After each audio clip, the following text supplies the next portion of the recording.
Looks like a busted play here. Williams in trouble, and he'll just throw it up and picked off. Al Walcott. Welcome to Sikkim 365 Radio. Pressure, Calzada steps up and delivers a throw. It's picked off. Picked off by Finley. A.J. Finley down the sidelines. Touchdown, Ole Miss, pick six. Sikkim 365 Radio is presented by IdealMRI.com. High-quality MRIs for $497 or less. IdealMRI.com. Your health is important, so is your budget. Reitman to punt. Robinson back deep, and it's a fake. And it's Fago. Diego Fago for the first half. Have you subscribed to our YouTube channel? Search 365 Sports on YouTube. Brought to you by TFNB, your bank for life. Play fake. Man wide open. Touchdown. Jerry Jenkins. Now here's David Smoak, Paul Catalina, and Craig Smoak. And here we go, Tuesday. We're already halfway through the month of August, and this is the month where high school football in Texas and most everywhere else starts. And, of course, college football starts in a couple of weekends, the NFL preseason going on, and so much more as well. And there's a lot of competition. People are trying to find out who's going to start at quarterback. TCU, who's going to be the starting quarterback as well at, for example, Texas, and some of that we discussed a little bit yesterday. Stephen Johnson, the new beat writer who was in Memphis, covers TCU, will join us today at 3:45. Who's going to be the starting quarterback at Texas Tech as well, with that room that's so deep that they have as well. All right, there's the coaches poll. There is the Associated Press poll. We've chewed on those, digested them. And then there's one that I'm a part of, and I don't even know why, because I don't remember voting this year, but I guess I did. It's called the Super 16, and it's created by the National Football Foundation. And they have theirs. It's not top 20, not top 25. It's the Super 16. And here we go. Pretty much the same schools, but there are a couple of adjustments. Alabama, Ohio State, Georgia, Clemson at 1, 2, 3, 4. Then you have Michigan, Notre Dame, Utah up a notch, A&M at 8, Oklahoma, Baylor, 9 and 10. We've seen that almost across the board. Oklahoma State, that's almost been across the board. And then you have Oregon, Southern Cal, NC State, Michigan State, and the U. Yeah, I think everybody's kind of got the same top 16 or 18 in whatever order. I liked it. A&M's a little lower in that one. I liked it. Utah's a little bit higher. But it really is all about the same. I mean, until again, only the top 4 matter, right? So, you're just trying to get to 4. So as close as you can maybe start out might help you, but too many things are just going to change in such a... just another poll, right? Yeah. This is just another poll, but it's always pretty neat. What does it mean? Really nothing, but it is good fodder. And Utah up a notch. We've been discussing Utah quite a bit as a team that perhaps should be higher in all the various polls, and of course remains to be seen what they do. But that 9, 10, 11... not everywhere, but it seems like 9, 10, 11, Oklahoma, Baylor, and Oklahoma State in whatever order. But that seems to be like no one knows how to separate those three, and maybe that's what's going to happen this year, because that was pretty much what happened last year, Craig, as the Big 12 wound down their season. Yeah, I mean, we got to the final week, and Bedlam decided who was going to represent, in the Big 12 championship game, and opened the door for Baylor to get in there after their win over Tech, and Oklahoma State, obviously, with the big win over OU, which we haven't seen happen all that often in recent years. So, to see it play out that same way. I don't think would be all that shocking given what all three teams bring back and, just kind of the vibe that you get from media days and all the preseason stuff. I mean, Oklahoma State's not getting a ton of attention, but they are, in the rankings. They're not necessarily, top of mind as far as chatter goes, but they're that team that you go, oh, yeah, and Oklahoma State's got to be in there as well. So fascinated to see what Spencer Sanders can do with one final run. He's going out. This is swan song.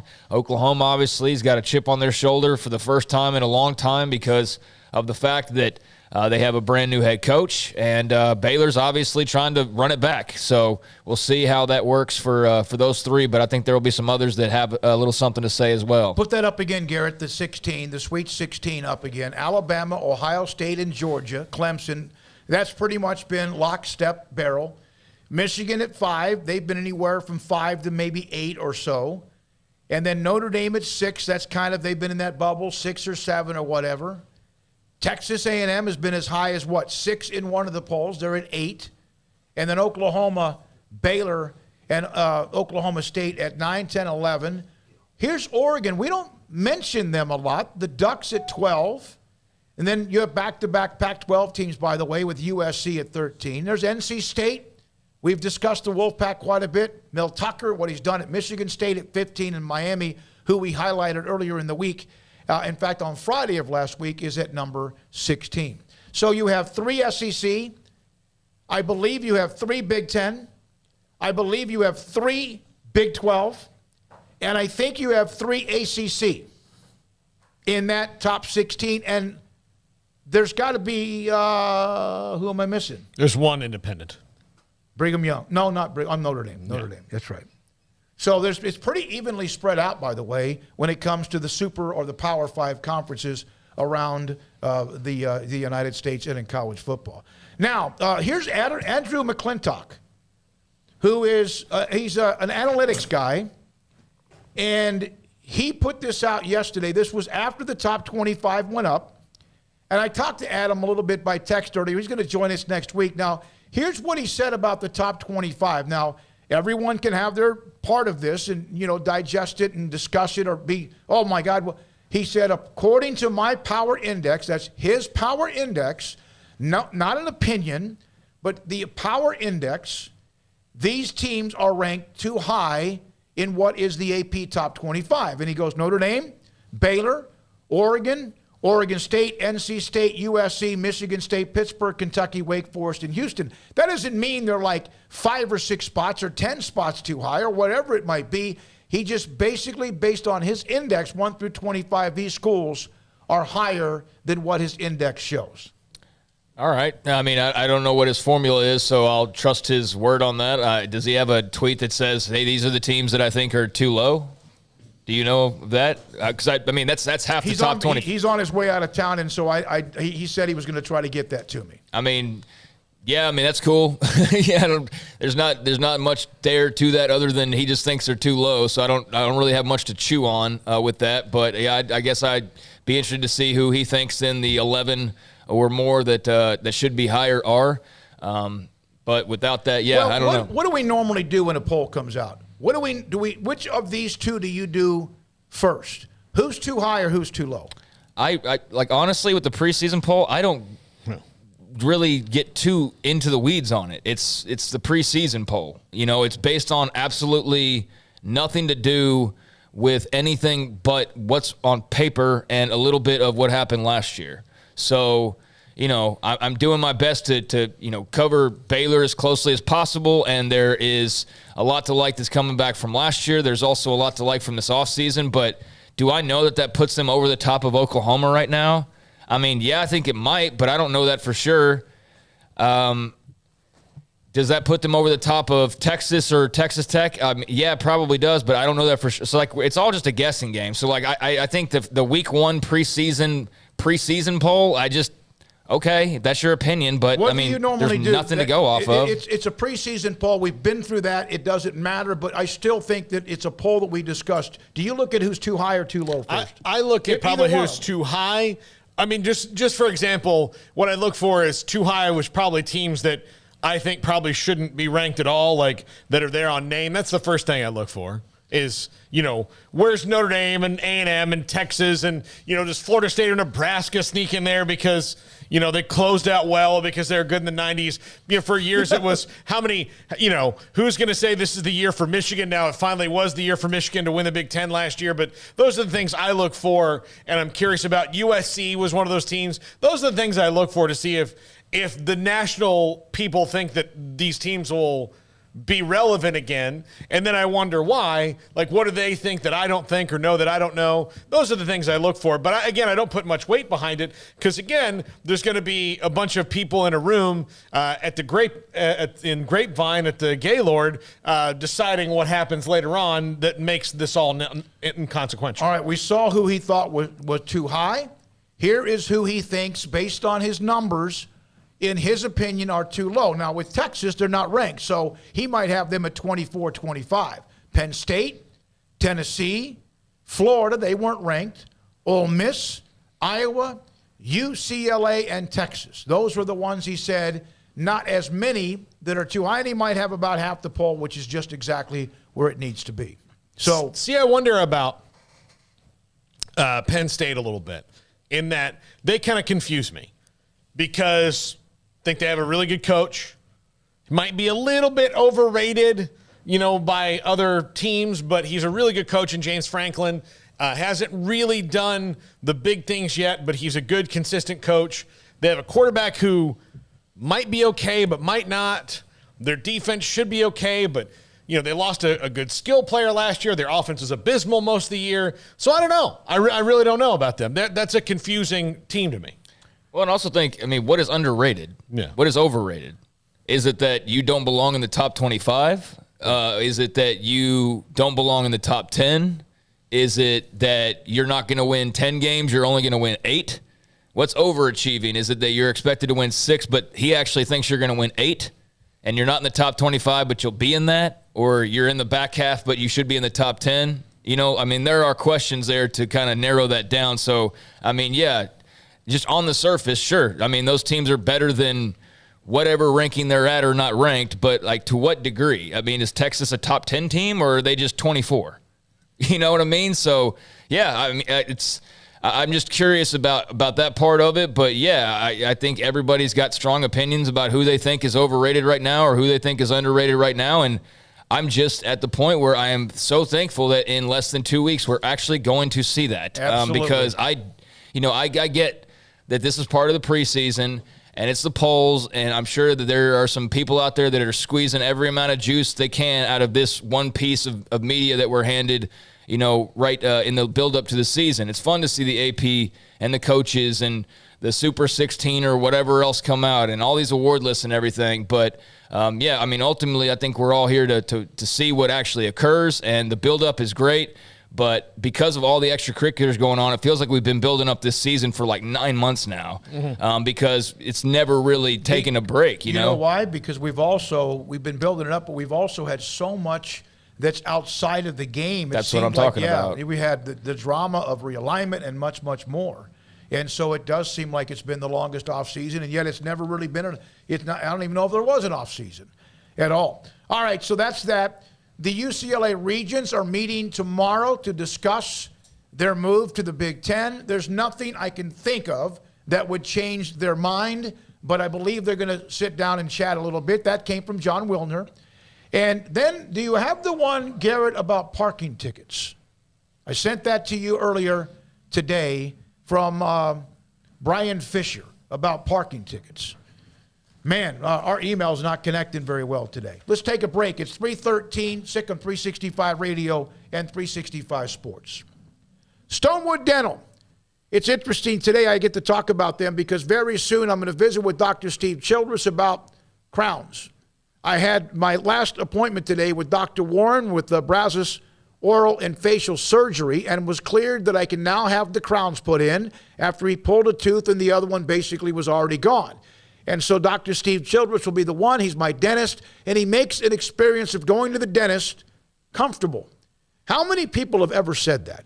I do now because it used to be so uncomfortable. Plus, I didn't take care of my dental work to where I knew when I went to the dentist, something was going to be bad. A root canal, a cavity, gum problems, something wrong.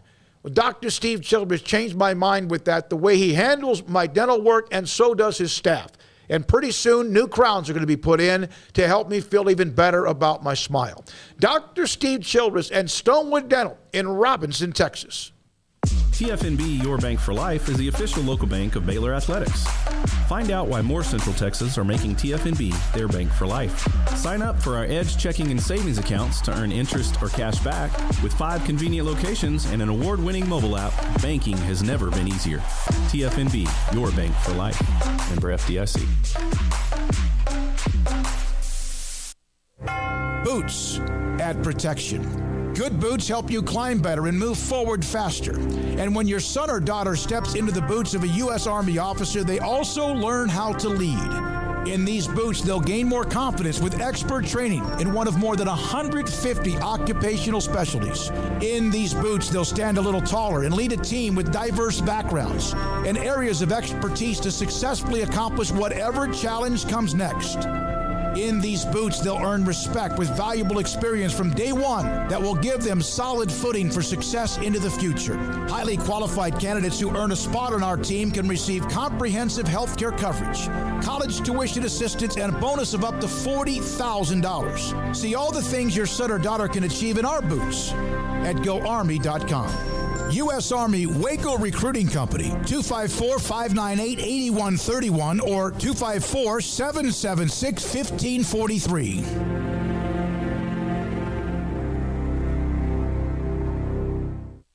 At Ideal MRI, we feel blessed to be part of the Waco community. We're a small family business here in Central Texas. At times like this, the cost of healthcare has never been more important. And unfortunately, significant illnesses and injuries still occur. And that's why Ideal MRI is open and here to serve you through this difficult time. So if you need an MRI, ask your doctor about Ideal MRI. You can schedule online in minutes at idealmri.com or call 833-IDEAL-MRI.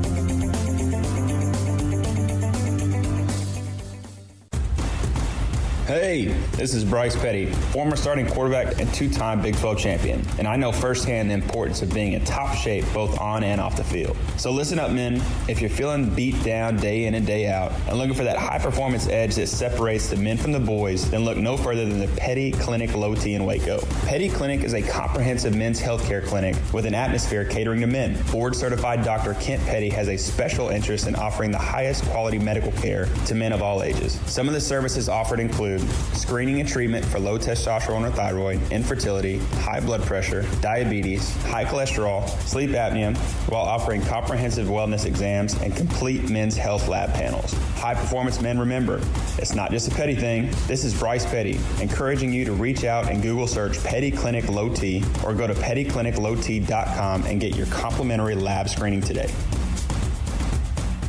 Parenting is full of surprises. You never know what to expect.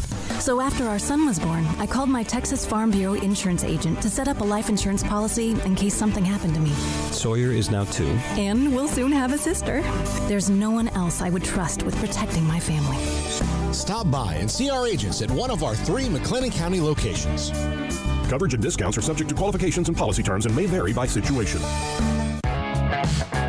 Welcome back to Sikkim 365 Radio. The 3 o'clock hour is sponsored by Waco Custom Marketplace. Meats, sweets, Texas treats, and a cut above the rest. 425 Lake Air Drive, Waco. You know, yesterday we had that just horrific story about the youth football game in Lancaster, Texas, where a coach was shot and killed, former North Texas football player, in the post-game brawl. And that was the story, of course, that wants to make you want to throw up. I did have this. Biscuits and Gravy sent this to me. Georgia high school football players rushed to save woman involved in a car crash. And this is Rome High School. She was in a collision. Her hood started to smoke. Fluid started pouring out into the intersection. The door of the vehicle was jammed. She could not get out. And there's like 5 or 6 players from Rome High School in Georgia that rushed to the car and with brute strength somehow got the door open and got her out of that car. So good for that high school and those young men from Rome High School in Georgia. Now, here is Brian Fisher, covers college football, on the NCAA on potential changes. And you know that these are going to happen. Potential game changer for many. As part of recent NCAA rules changes surrounding student-athlete benefits, schools may now pay parking expenses for athletes. I bet that's probably their number one expense, parking tickets. Well, tickets, not parking, but parking tickets. I gave a couple of examples last week with Gia Hall and his suspension from Texas, which was about removing a parking boot. Ajayi. And he took the parking boot off, which, again, is super impressive that he even knows how to do that. But, two, the fact that he got in that much parking trouble that he had a parking boot. It's kind of weird that Texas has to suspend a player, and then all of a sudden we find out about that rule. That's my little I don't know if this covers him, though. Tinfoil hat conspiracy theory. He got the boot, I'm sure, because he did not pay him at all. That's a lack of accountability. Well, yeah, but they could still pay it for him. Well, now, yeah, but now they can pay it for him. That's like, okay, you can't go back on it. You got caught for running a red light, and then 2 weeks later, you're allowed to run a red light. But Dante Hall got kicked off of the Texas A&M team for parking in the president's spot. Chris Ricks at Florida State got suspended for a game for using handicap a parking sticker that he got because he was driving an old lady to church and just used it all over campus. And since he was not handicapped, and he was also losing games in Tallahassee, people said, no, you're not that, and they ratted him out. So, yeah, it happens. They ratted him out because he wasn't winning games. I'm telling you, that's How why. hypocritical. Oh, yeah. I mean let's say, if it would have been, okay. Well, so that's Brian Fisher. Wasn't there a Baylor player who yes, had there was. tickets? Absolutely. I think Sean Oakman had some parking tickets. Yeah, but there was somebody else. It was like Josh Gordon or somebody that. There was a player. I brought that up on Friday. You weren't here, but I brought that up on Friday. Josh Gordon. I'm almost positive it was, and that was a whole to-do behind the scenes. Was Josh Gordon? That was before he ended up eventually just getting kicked off. Period. But the parking tickets thing. I see the joke and the the timing of it all. How perfect for Texas because that's. Apparently, part of the Ajayi Hall thing, but I'm just not convinced that that's why he was suspended in any way, shape, or form. I don't think for one single second that Steve Sarkisian, especially in light of losing a player, at the same position, ultimately, or in the same position group, is all that concerned about parking tickets for Ajayi Hall, and it's like, we got to suspend him because of this. I mean, outside of him racking up thousands of dollars in fines. He's not getting suspended for parking tickets. I mean, what are we talking about here? So I think it's, not a green light now for Ajayi Hall to return to Texas, but perhaps that's less of a red light for him. But I think it's more of the personal issues. I mean, Steve Sarkisian himself says, we're working with Ajayi. We're working with his family to get him a situation where he can be a really functional part of this team. That's not solved by paying parking tickets. The goal for him, the goal for us is to play great football at UT, graduate from UT, be a great teammate, walk out of here an even better person than he was when he arrived. We're putting all the pieces in place to help him do that. When the time is right, we'll have him back on our team. So I suppose that the timing's right now that parking tickets are no longer a beef, that he can return to the team. But to me, it sounds like there's a little bit more in the way of maturity issues and maybe working a bit harder behind the scenes. That are, the problems that need to be solved for him to grow up. Yeah, he needs to grow up a little bit to get back to good graces in Austin. And it's not just college athletes or college students. It's a lot of people. We all have our times when we should grow up. So that's one of the stories from Brian Fisher. It's great news for players. I mean, it's another thing you don't have to pay for, so that's nice. So do regular students have to pay? Probably. For parking tickets? Yeah, of course. That'll be interesting how that works out. Then also this one as well from Brian Fisher. Also, NCAA now permits boosters to provide pay for a meal on infrequent and special occasions. What's infrequent? Maybe only once a day. Every Saturday. And so, but that's basically NIL almost like that, isn't it? That's one of those things that they've been powerless to stop no matter what. And I do think that that's one of the silly things. Like, okay, I might decide if I'm Eric Dickerson to go to SMU instead of A&M because of not just I've already got a car and they gave me actual cash, but a steak dinner is probably not going to sway me all that much. Might as well just let them have it, especially since you can't stop it. It's just, again, another thing that the parking tickets part, I'm trying to think of how many parking tickets I had. I lived in the dorm on campus, both places I was at. So it's hard to screw that up. I had 3, and both of them, one of them was after I graduated, I got a notice in the mail saying I had a parking ticket. And I called the parking department. I said, hey, I've graduated. I've been gone for 2 months. And they're like, well, I said, what kind of car was it? And they're like, it's a Chrysler LeBaron. I'm like, I drive a Jeep Cherokee. Like, what are you talking about? That seems to be kind of like the trickle-down effect you get from the medical bills. They just never end. But the other 2 where I had parked at the rec center in a faculty spot after hours, but then the faculty came in. Well, and you should have been put in handcuffs. I was there, and one of them I was there for 7 minutes. Craig, you ever have a parking ticket? No. Never?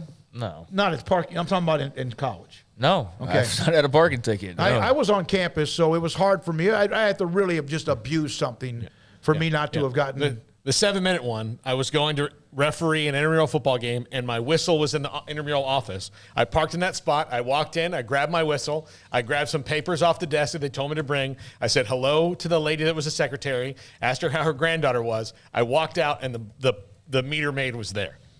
Right there. Yeah, that's a timing problem.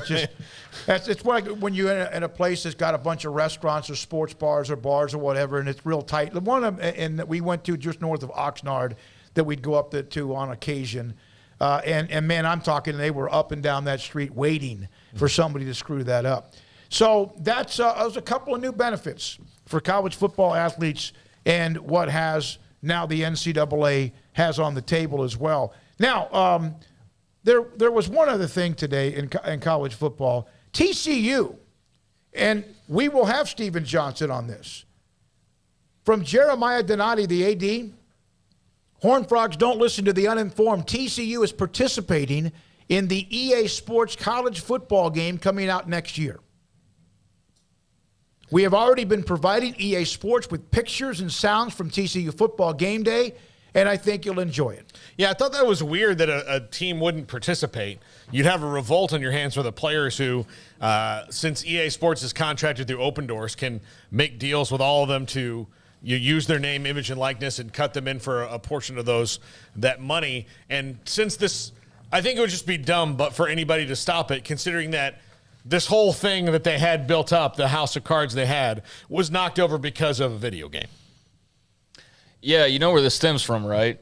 Just a random Texas Tech guy on Twitter saying that they were not going to participate. Some guy just saying that, because there's been this beef now with Texas Tech that they continue to poke at TCU because of the whole basketball ticket situation and whatever other nonsense. And some dude, some just rando, just said that, yeah, sources tell me that TCU's not going to take part in the video game. And I guess because he has a cactus in his profile, that's just gospel. So people ran with that, and I don't know if there was anything else to it other than that, but not that I've seen. And so I don't know. I think we're in a bad spot when the AD's having to respond to like random Twitter rumors and address those in an official capacity. So I would hope that maybe there was some media saying that or somebody valid.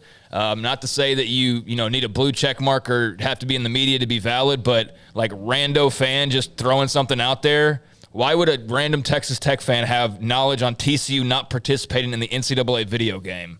Just seems a real weird way for that news to break. So, beyond that, if there was another reason for why that suddenly became a story, I don't know. But that was the gist of it that I caught. So, if I'm Jeremiah Donati, I'm hoping to not have to take to Twitter too much more in this back and forth with Texas Tech. But I suppose that, I don't know how much Twitter actually reflects real life at this stage, but there will be some element of that Twitter beef, so to speak, for some semblance of fans when they eventually meet up, and that should be a pretty interesting game. Yeah, there's rumors that Wisconsin hasn't consented to it yet either, but again, I don't believe that any of the universities, because they're planning on having 130 or 135 schools in, and there just might be some that haven't dotted the I's and crossed the T's on what their part of it's going to be. But I cannot imagine you, especially being in a Power 5 conference and a Super 2 conference like Wisconsin would be, not being in this game and telling your players, that, oh, by the way, all that money that you could get from being in the video game, which is not going to be really all that much, but the money you could get, we're not doing it, so you're not going to be in the game. Yeah, that would probably that would be. A few of you have mentioned that Adam McClintock and his the 7 schools he said were too low. 3 of those 7 are from the SEC. 2 of them are from the Big Ten. 1 is the Big 12 with Texas, and also the Pac-12 with UCLA. A lot of you said it was all SEC. That's 3 of them out of those 7. I mean, I did notice that, and I thought, I don't know him, so I don't want to make a judgment, but my thought did immediately go to like, oh, very heavy SEC, and then who happens to be, UCLA and Texas. Oh, wow. I wonder how much he's going to love this new Big Ten and SEC. Quite a bit, I'd imagine. Well, with UCLA, let's see Chip do it one more time. Like, they had a good year last year, and they looked like they turned a little bit of a corner, but UCLA, no matter who the coach has been the last forever, has been, kind of 1 year on, 1 year off, or 1 year on, 9 years off. I mean, it's not been peak performance for them. I mean, basically, outside of Maurice Jones-Drew, I don't really have much to say about UCLA football over the course of my entire life watching college football. My only memory of them is Troy Aikman winning the Cotton Bowl, and that's it. Yeah, I wonder about the passion out there to some extent. I was, what were you showing that tweet yesterday? But they had 2 reporters at fall practice. Yeah. I mean, really, 2 reporters in L.A. for fall practice. This big team that's moving to the Big Ten. But, yeah, I mean, I think Chip Kelly's, certainly still a very capable coach. I don't know that they're viewing it as much as people on the outside are going like, hey, they had an okay year last year, and let's see if Chip still got his magic. I don't know if there's even that level of excitement out there. I'd be curious to hear, because it certainly seems like there's more apathy or belief that it's just kind of okay and not so much on a rocket ship upwards. But, yeah, this is going to be, very informative in terms of kind of what you can expect from them, I think, moving forward and their trajectory. I take that back. There's one more. The night that Jimbo Fisher really happened at Texas A&M was it was a boon financially for Jimbo Fisher, for Josh Rosen, who played his way up into the top 10 of the draft in that one game early in the season against A&M, and it was the end of the road for Kevin Sumlin, because after they blew that lead against UCLA, there's no doubt that the powers that be at A&M said, that's it, we can't take this anymore. No, it was in Los Angeles. Okay. But they had a 30-some-odd point lead. And yeah, I mean, Baylor beating them in the bowl game. I mean, I definitely have more than just Maurice Jones-Drew being a little facetious there. But, yeah, I mean, there's not a lot. I mean, I definitely didn't grow up thinking, UCLA football's awesome. Or, hey, list your top teams. UCLA football. I mean, that's just not something that comes to mind. So I'm curious to see how much this Big Ten move even registers with their fan base and how much it ultimately matters. But for the time being, very curious to see what Chip does with this roster and with a little bit of expectations, but not really too much or too heavy expectations. And certainly a lot of seeds of doubt that still remain as well on whether or not they're actually headed the direction that some in the outside world seem to think based on last year. There's a little bit more of a history for them, but they've always been overshadowed by USC and the kind of years. But they, Dick Vermeil was there in the early 70s. Terry Donahue had a great run for nearly 20 years at UCLA, and then it has kind of fallen off, no question. Rick Neuheisel was average there. In fact, struggled quite a bit when he was there. They've had some names, coaches, Jim Mora, obviously Chip Kelly, Rick Neuheisel. They were better when I was younger. UCLA now they had the Aikman years, but even then they were just a pretty decent football team. They were better when I was younger. And if you really look at their conference championships, do you know the last time they won a Pac-12 championship? Well, they've never won it since it's been 12. 1998, they had back-to-back under Bob Toledo. And really, it's very few and far between. McNown.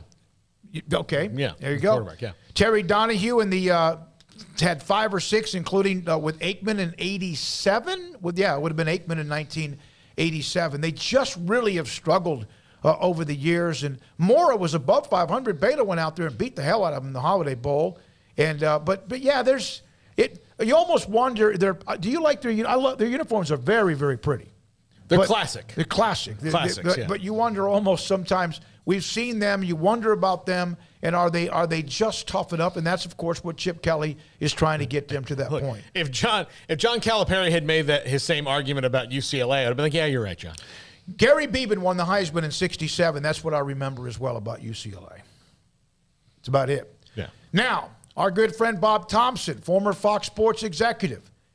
Yesterday, there was a very good article about the history of the Pac-12 network, which has been a disaster, has been an absolute disaster. Stuart Mandel wrote the column. It's very lengthy over the last 10 years. Really enjoyed reporting this. Bob Thompson, the Pac-12 made several key mistakes that took it down the path it now resides. 1, 7 feeds versus 1. We'll explain that in a minute. No media partner, even though several offered.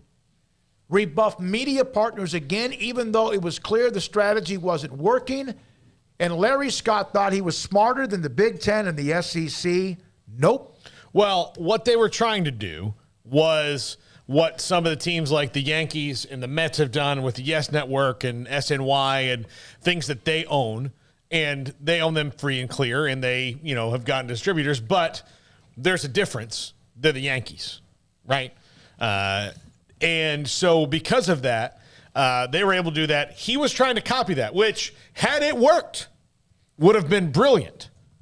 But the minute it didn't, he should have backed off of it. So he also wanted regional feeds. So he wanted 7 different feeds of, here's a main feed, and then here's the Four Corners feed, or here's the Arizona feed, here's the Oregon and Washington feed, and all these different things that they had, and was going to fill it up with everybody's volleyball and softball and track and field and swimming and diving and everything that he could. And DirecTV in particular was like, no, we're not going to do that. And then they also just didn't have a Fox or ESPN media partner, which the other two did, and now that's where they are. But you could also take that article and in certain spots put in the Longhorn Network, and the same thing has befallen the Pac-12 and the Big 12 because of myopic television decisions. By the way, someone asked me about the Big 12 network. They don't have one, but they do. ESPN Plus. And it's surprisingly a little bit more money than you think. It's not great, but it's not Big Ten money. It's not SEC money as far as the network, but it's $3 or $4 million a year. And that was something we brought up quite a bit last fall. The ESPN Plus has at least given them a little bit of oomph when it comes to extra revenue. Now, more from Bob Thompson. When someone asked him about what are feeds, remember he said 7 to 1. Feeds are the number of channels going to distributors. In the case of the Pac-12, they had a national feed, an LA feed, Bay Area feed, Mountain feed, Oregon feed, Washington feed, and an Arizona feed. 2 schools for each of those 6 feeds. One of the other problems they had, they were overwhelmed with all that, with equipment and personnel, and they just kind of threw themselves into it. Didn't mean people weren't great and professional, whatever. They just got overwhelmed with what they had. And then, of course, Bob Thompson is not afraid to throw a zinger or two, and this is one of the reasons we first saw him a couple of weeks ago when someone, Edwin at the bottom, former president of Fox Sports, is he right? Does he have an agenda? It's not one or the other. Both can be true. And he goes, I can assure you 2 things. Number 1 is that I'm right, and number 2, I have no agenda. Like, there have been people who bow up on him on Twitter because that's what people on Twitter and social media do, and he has always just basically just sliced their throat with immediate answers as well. So that's a little story. If you haven't seen it in The Athletic, the history of the Pac-12 network. Yeah, it was really well done, the oral history of it. Would have loved to hear from Larry Scott on it, and I know why you wouldn't comment on it if you're Larry Scott, because he's taken a lot of arrows on this one. And look, it was a very bold strategy that, had it worked, the Pac-12 would be in a situation where USC and UCLA, if the Big Ten called up, be like, no, we're good. We've got our television revenue, we're fine. But it didn't work out that way because they tried to do too much too fast and tried to reinvent the wheel. And again, owning your own rights and owning your own network is a really good idea if you can get the distribution, but they couldn't get DirecTV. DirecTV was the one that got them. Remember, the Longhorn Network struggled getting on various places as well for the longest of time. And DirecTV, their response to the Pac-12 and to the Longhorn Network was kind of the same as, well, we're not going to use 7 feeds, or we're not going to take this channel that is from Austin, Texas, and make people in Bangor, Maine pay for it. Mm-hmm. Like, that's where they get headaches. That's where people call the call center and go, why did my bill go up $2.99? And they're like, well, you have the Longhorn Network now. It's like, well, I don't want the Longhorn Network. I'm never going to watch that. And then they'll tell you, well, you've got lots of crap you never watch. Do you watch Lifetime, sir? But you're paying for it. But then it just, goes down a rabbit hole, and they just didn't want to do that. All right, one more thing, and then we come back with Steven Johnson. Do you have the NIL commercial, Garrett, that you sent to me? And we've discussed DeColdis Crawford before. He's a kid from Louisiana who's playing at Nebraska. And I hope he's as good as this commercial. Some are going to blow him away. But here is an NIL commercial of DeColdis Crawford, who's now at Nebraska. I'm always DeColdis. SOS to the rescue. Oh, I just stopped. That's too bad. But there he is. There's isn't that what you thought the NIL would be in the first place? That's what it's supposed to be. Exactly what it's intended to be. It's perfect. It's a great spot. It's funny, and he was pretty good in it for probably his first commercial. He was really good in it. He's got a natural smiling, natural personality. Yeah, he had the script down very well. I don't know what it is, but that kid's got it. I hope he has it for Nebraska's sake on the football field, but. They need about 40 of those players, more of them. All right, when we come back, Steven Johnson had been covering Memphis. He now covers TCU for the Fort Worth Star-Telegram, and he will join us on the quarterback competition and also TCU, Sonny Dykes, and more. Sikkim 365 Radio and 365 Sports. Boozer's Jewelers. I recently got engaged. I've been engaged for 36 days now. Just doing the quick math in my head. And when I went in to get the ring, I was more nervous about buying the ring than her actually saying yes. But I wanted to get the best kind of ring I could get. And the best person I know to do that is Brad Boozer and his team at Boozer's Jewelers. So I went in knowing next to nothing about rings, having some we'll just call them gentle suggestions or 30 different videos on Instagram sent to me by my fiance Amanda about what kind of ring that she would like should I choose to go down that road.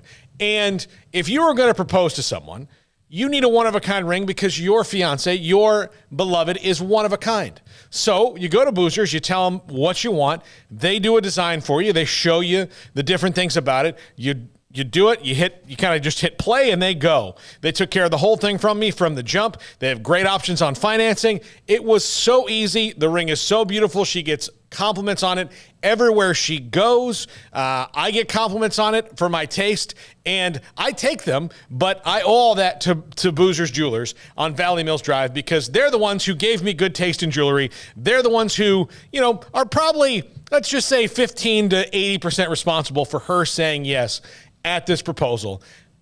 Boozer's Jewelers on Valley Mills Drive. Get a one-of-a-kind ring for your one-of-a-kind lady. Cars priced right both day and night. Average your car in Texas. Trucks built for you, red, white, and blue. Average your car in Texas. Cars that zoom with lots of room. Average your car in Texas. Count on us, a dealer to trust. Average your car in Waco, Texas.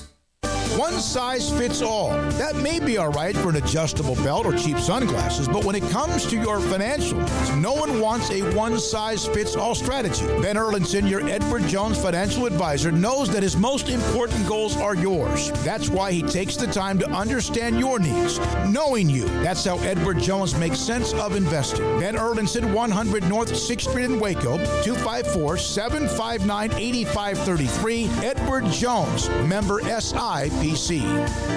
Did you know the average American pays over $500 a month for their car payment? What would you do if you didn't have to make that payment for 90 days? Where else could you use $1,500? Keep your car payments at Genco. Buy new or refinance your current vehicle and have no payments for 90 days. Take advantage of our low rates and no payments for 90 days. Only at Genco.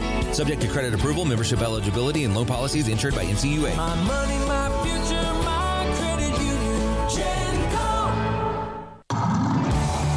It's summertime. There's picnics, reunions, cookouts, and so much to do. And Waco Custom Marketplace on Lake Air Drive in Waco is your home for the butcher shop that can help you with beef, pork, poultry, and seafood.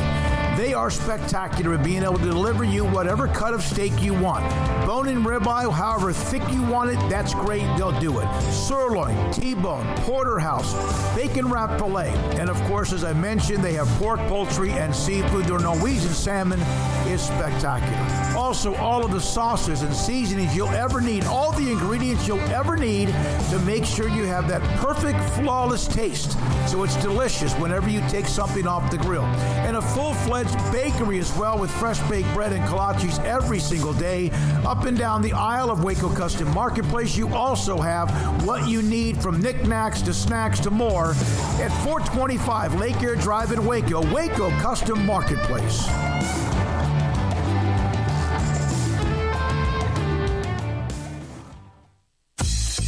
Baylor Scott & White Southwest Sports Medicine and Orthopedics, the team physicians for Baylor Athletics, diagnosing and treating all sports-related injuries, including concussions. These specialists also provide orthopedic services for athletes and non-athletes alike, whether it's knee or shoulder pain, hand or wrist injury, orthopedic spine care, and even an arthritis and total joint clinic. Trust the doctors Baylor Athletics trusts. Baylor Scott & White Southwest Sports Medicine and Orthopedics wants to get you back in the game.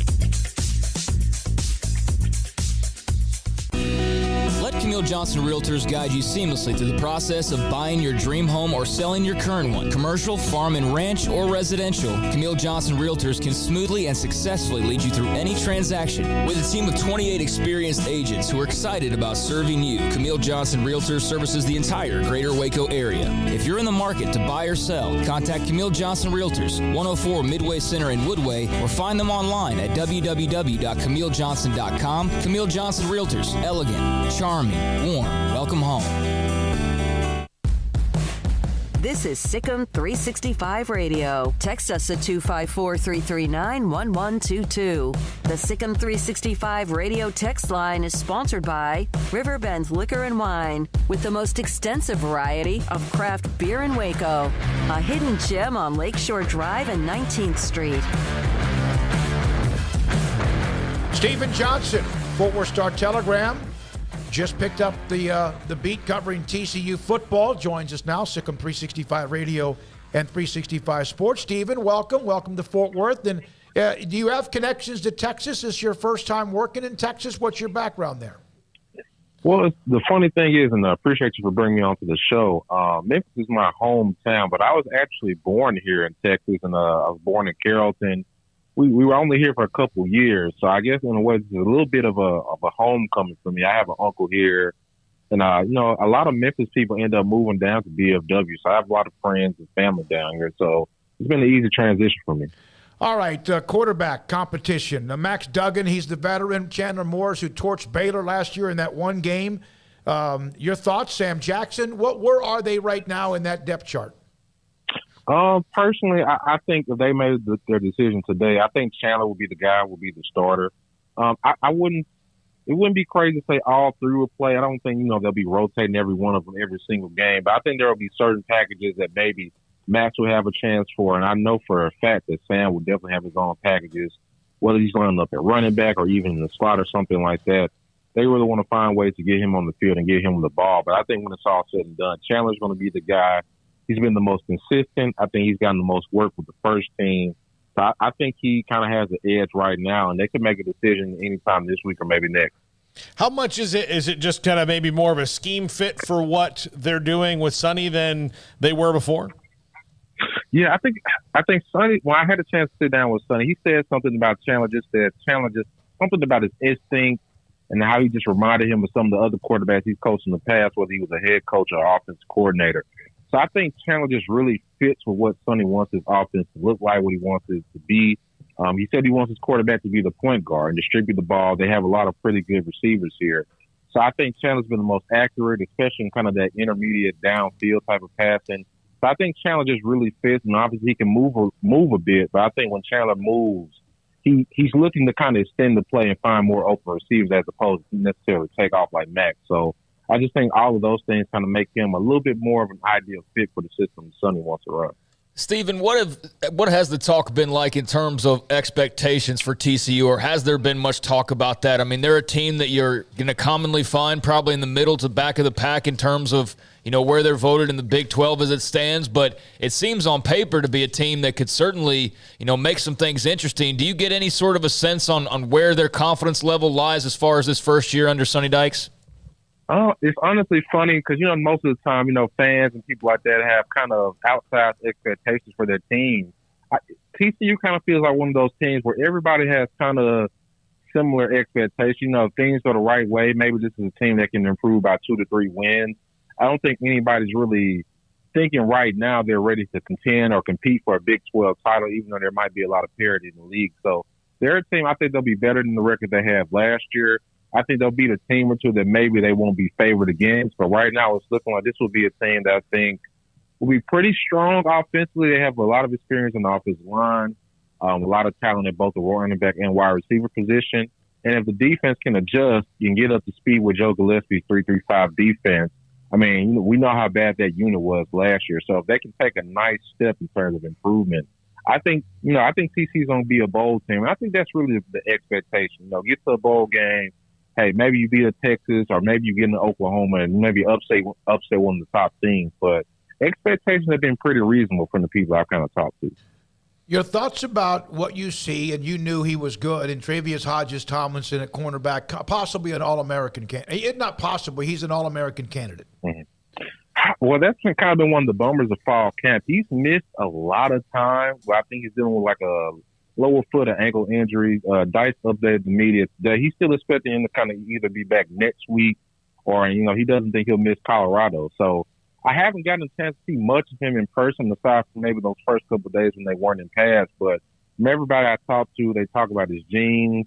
They said he's like a film junkie. He's very physical at the line of scrimmage. So hopefully he's back next week and I get to watch him a little bit more. What's been what's the biggest thing that jumps out at you that people may not realize about this TCU team this year? I think it's the offensive line. They've if there was an MVP of fall camp so far, just going off what we've been told and kind of what we've been seeing, I would say it's the offensive line. They feel really strong about that group. They feel like they're already at having 8 to 10 guys that they can have in their rotation. Steve Avila, they brought in Allen Ali from SMU, Brandon Coleman. They have a lot of experience on that offensive line, especially on the left side. I think that's going to be the strength of the team. And right now, if they perform how they've been performing in camp, I think that's going to be one of the reasons you see TCU have one of the best offenses in the Big 12. So I would definitely go with the offensive line right now.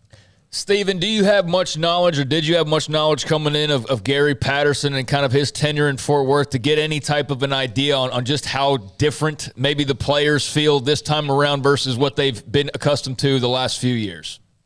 Yeah, I consider myself a big college football fan. I really started following TCU closely, obviously, when they made the jump to the Big 12. I remember that 2014 team with Trayvon Boykin and some of those other guys. I remember that game they played down against Baylor. That's one of those all-time games. But just talking to people, you can kind of tell that as much as they appreciate what Gary did, obviously he's a legendary coach, they needed a new voice.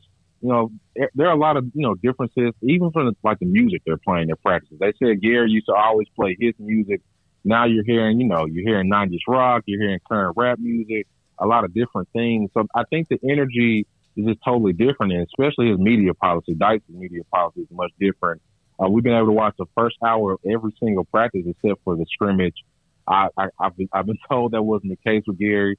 We've been able to talk to true freshmen. We've been able to talk to so many guys on the roster that, people on the sideline tell me that I'm basically in the golden era of access when it comes to TCU. So the program is more energetic. There's a lot more access. And right now, there's a lot. I think the energy is a lot better as well, too. Yeah, Steven, we'll tell you some stories off the air one day when we meet. I'm sure you've heard some. But when you say Gary played his music, you don't mean him, right? Because he had some albums. I hope not. But from what I've been told, those were his personal albums that were on his iPhone, and I don't think many of the players or the coaches really enjoyed it. And now it's like you'll see players out there dancing, whether it's old music, current music or not. I think that, like I said, that's just one of the many examples. Some of those smaller things, and even nutrition is another thing I think players really constantly talk about. That's kind of just changed under Dice that could kind of help TCU have a successful year this year. Stephen Johnson covers TCU, the Fort Worth Star-Telegram, 365 Sports, and YouTube. Stephen, the Big 12, the way it is, and you were covering, you're from Texas, as you mentioned, but you were covering Memphis. Were you there last fall enough involved in what Memphis thought might happen to them if realignment took another step in the Big 12? Yeah, Memphis was really hoping that they were going to get that call. Obviously, that didn't happen. And right now, Memphis is going there. I believe it's $150 million renovation to the Liberty Bowl. It's an old stadium, historical stadium, I guess, kind of not too far from the university. There badly needs a makeover. So right now, I got to think that the fact that they kind of missed that first wave of realignment has really kind of that spearheaded that movement to kind of modernize that. It's funny, they actually they're basing some of their renovations off what TCU did with their own stadium. So Memphis is trying to do what it can to kind of uplift the football team and make itself as attractive as possible for maybe the next wave of realignment. But obviously, you know, with all this stuff with the Big Ten, the Pac-12, that's kind of put them in a tough situation where they could easily get left out again. Following up on that, Stephen, has that infiltrated TCU talk much, the realignment stuff? I mean, obviously the Big 12's in an interesting spot with a new commissioner and trying to, you know, keep their bearings and stay the third best conference, if you will. But has there been much talk about that in Fort Worth? Not too much. And the talk that I have heard has just been really positive. Obviously, you know, TCU is kind of trying to promote itself as DFW's Big 12 team. So being in this market, and eventually when Oklahoma and Texas lead, they feel like they're in a really good position to where, as we know, there are going to be a lot of teams battling to kind of replace those two powerhouse programs. TCU feels like they're in a position where they could be one of the teams that could contend and kind of maybe take over that vacuum that's going to get created. But from all the talks I've heard, you know, they feel good about it. They feel confident that whenever the time comes and the Big 12 has to expand, that the Big 12 might have an advantage maybe over the Pac-12 and adding some of those teams that are left over on the West Coast. Open up at Colorado, then they have Tarleton, SMU, and that gotten to be a pretty good rivalry not because Dallas and Fort Worth, yes, but because of, man, they've gone after each other the last couple of years. And then Oklahoma opens up their Big 12 season to start October as well. Stephen, thank you for your time. We appreciate it, and welcome to Texas or back to Texas. I appreciate you guys for bringing me on. Yeah, Stephen Johnson, Fort Worth Star-Telegram, covering TCU. Drew Davidson covered them for the longest of time and now doing other work for the newspaper. And so Stephen Johnson giving us an insight on TCU. That's not good news. It would be okay. Travis Hodges-Tomlinson with a lower leg type issue, but, man, he's a hell of a player. They sure don't want to see him miss any time. No, he's a difference maker. Absolutely. When we come back, the 4 o'clock hour, Chuck Cooperstein, sports broadcaster, sports personality, voice of the Mavericks, but also just a bunch of sports knowledge. He'll join us. Sikkim 365 Radio and 365 Sports. Don Humidor and Coffee Beans in the Town West Shopping Center off Valley Mills in Waco with Cheyenne, Ashley, and also Carol. And a 48-foot walk-in humidor with all of the great brands of cigars from Cohiba to Padron to CEO, CAO, Macanudo, Romeo and Julieta, Arturo Fuente, Rocky Patel, I could go on, and I will. H. Upman, keep going. They also have CBD product Vita Dreams, that allows you, if you take a gummy, kind of get to know this a little bit, as if you're one of those that struggles falling asleep because you have too much in your mind and you just don't get enough rest. And when the alarm goes off, you go, man, I wish I could have had another 45 minutes or an hour where you tossed and turned. I'm telling you right now, the CBD product they have at Don Humidor and Coffee Beans will make a difference for you when you want ready to go to bed and fall asleep. Don Humidor and Coffee Beans in the Town West Shopping Center, Valley Mills in Waco. During the Make This the Summer event, Allen Samuels is celebrating with an incredible lineup of new 2022 models, like the Grand Cherokee L, Renegade, Wrangler, and the Wrangler 4xe. These vehicles bring power, style, and a smooth ride you'd expect from a Jeep. The Grand Cherokee L even brings you extended seating with a third row. Come see what Allen Samuels can offer you and your family and find the Jeep SUV that fits your lifestyle. Baylor University is where lights shine bright. So, let there be light. Let there be roommates and teammates, scholarship and championships. Let there be fresh starts and new traditions, fast friendships and lasting impacts. Let there be laughter. Let there be joy. Let there be light. Baylor University, where lights shine bright. Do you or your kids get nervous about going to the dentist? Stonewood Dental, Dr. Steve Childress, he can help. I've spent a career taking care of patients who as children had bad experiences, and now they're adults that hate going to the dentist. If I get a kid at 3 years old and they come every 6 months and it's a happy experience, it's normal for them. Now they have an accident at 6 or 7 or 8 at school. Now they have a broken tooth or a trauma, and they have to come here. They're used to lights, they're used to water in their mouth, they're used to experience, they already trust us. It's amazing what we can do with that kid without it being a negative thing. But if I see a 6 or 7 or 8 year old that's never been to the dentist, and now they have a trauma or an unfortunate unexpected toothache, it's harder to do that for that kid and it not be somewhat of a negative experience. So bottom line is I try to teach kids and adults and teenagers and everybody the way I'd want my family treated, which is where it's a necessary part of life. You just take care of it. It doesn't have to be that big a deal. Learn more, stonewood-dental.com. Riverbend Liquor and Wine, Lakeshore Drive, North 19th Street, right behind the bank, is a hidden gem in Waco. If you're a fan of bourbon, especially local Texas bourbons, that's where you gotta go. Balcones, TX, Devil's River, whatever it is, they've got it. Riverbend Liquor and Wine, plus the best selection of craft beers in Waco, seasonally churned out throughout the year, whether it's spring, summer, fall, or winter. Riverbend Liquor and Wine, best selection of craft beers, a speedy drive-through window, and excellent customer service. Find out more on Instagram or just go by and see them. Lakeshore Drive at North 19th Street behind the bank. From the first workout to the last practice, sports is an incredible and rewarding challenge. Hi, everyone. This is Dan Ingham with the First National Bank of Central Texas, and we're proud to support each athlete, every parent, and our educators. From families, small businesses, to the biggest industry, we're here to help.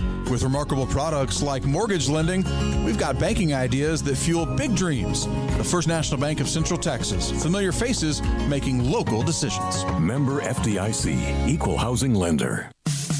In the market for a quality metal building? Since 1943, Pioneer Steel and Pipe has helped Central Texas residential and commercial customers with metal building design, panel options, building components, and trim options. Pioneer Steel and Pipe's residential line is energy efficient, offers low maintenance, reduces insurance payments, is impact resistant, and carries up to a 45-year limited warranty. In addition, they can also help you find a metal building contractor for your project. Pioneer Steel and Pipe with locations in Waco and Bryan and at pioneersboys.com.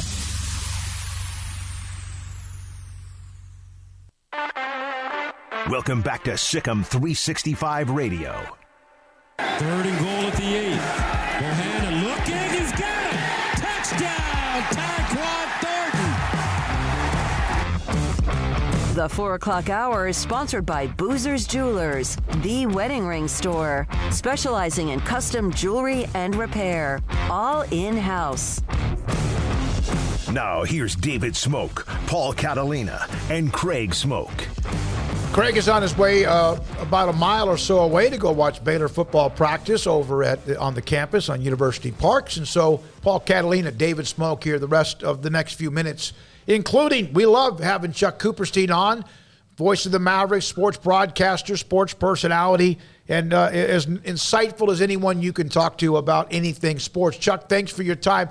I know we mainly discuss football with college football and the NFL, Cowboys and whatever, but I saw your tweet about Chris Woodward. You made the comment, it seemed like he and his staff made the game harder for players than it already is a hard game or a hard game needed to be. Do you feel like they were too analytical? What was that mainly about? I had been told I was out of the ballpark, and I haven't gone to the ballpark very much this year, and I don't know Chris Woodward at all. But I did go to the ballpark the other night, and I did ask some people out there about, just what it's all about, what's going on with this team, and because I had earlier said, I always got the feeling that Chris Woodward, he was he seemed like he was the right guy for the job, but the results did not follow from that. So what was going on? And one thing that I was shown was how detailed their scouting reports were for every game, and it's like, there are 162 of these, man. This is not like football, where you're playing once a week and you got, just something to really focus in on. You're playing 162, and every night it's a different pitcher, a different starting pitcher. I mean, I guess a lot of the relievers could pitch on consecutive nights. And it just seemed like there is a lot of the information overload that's going on. Now,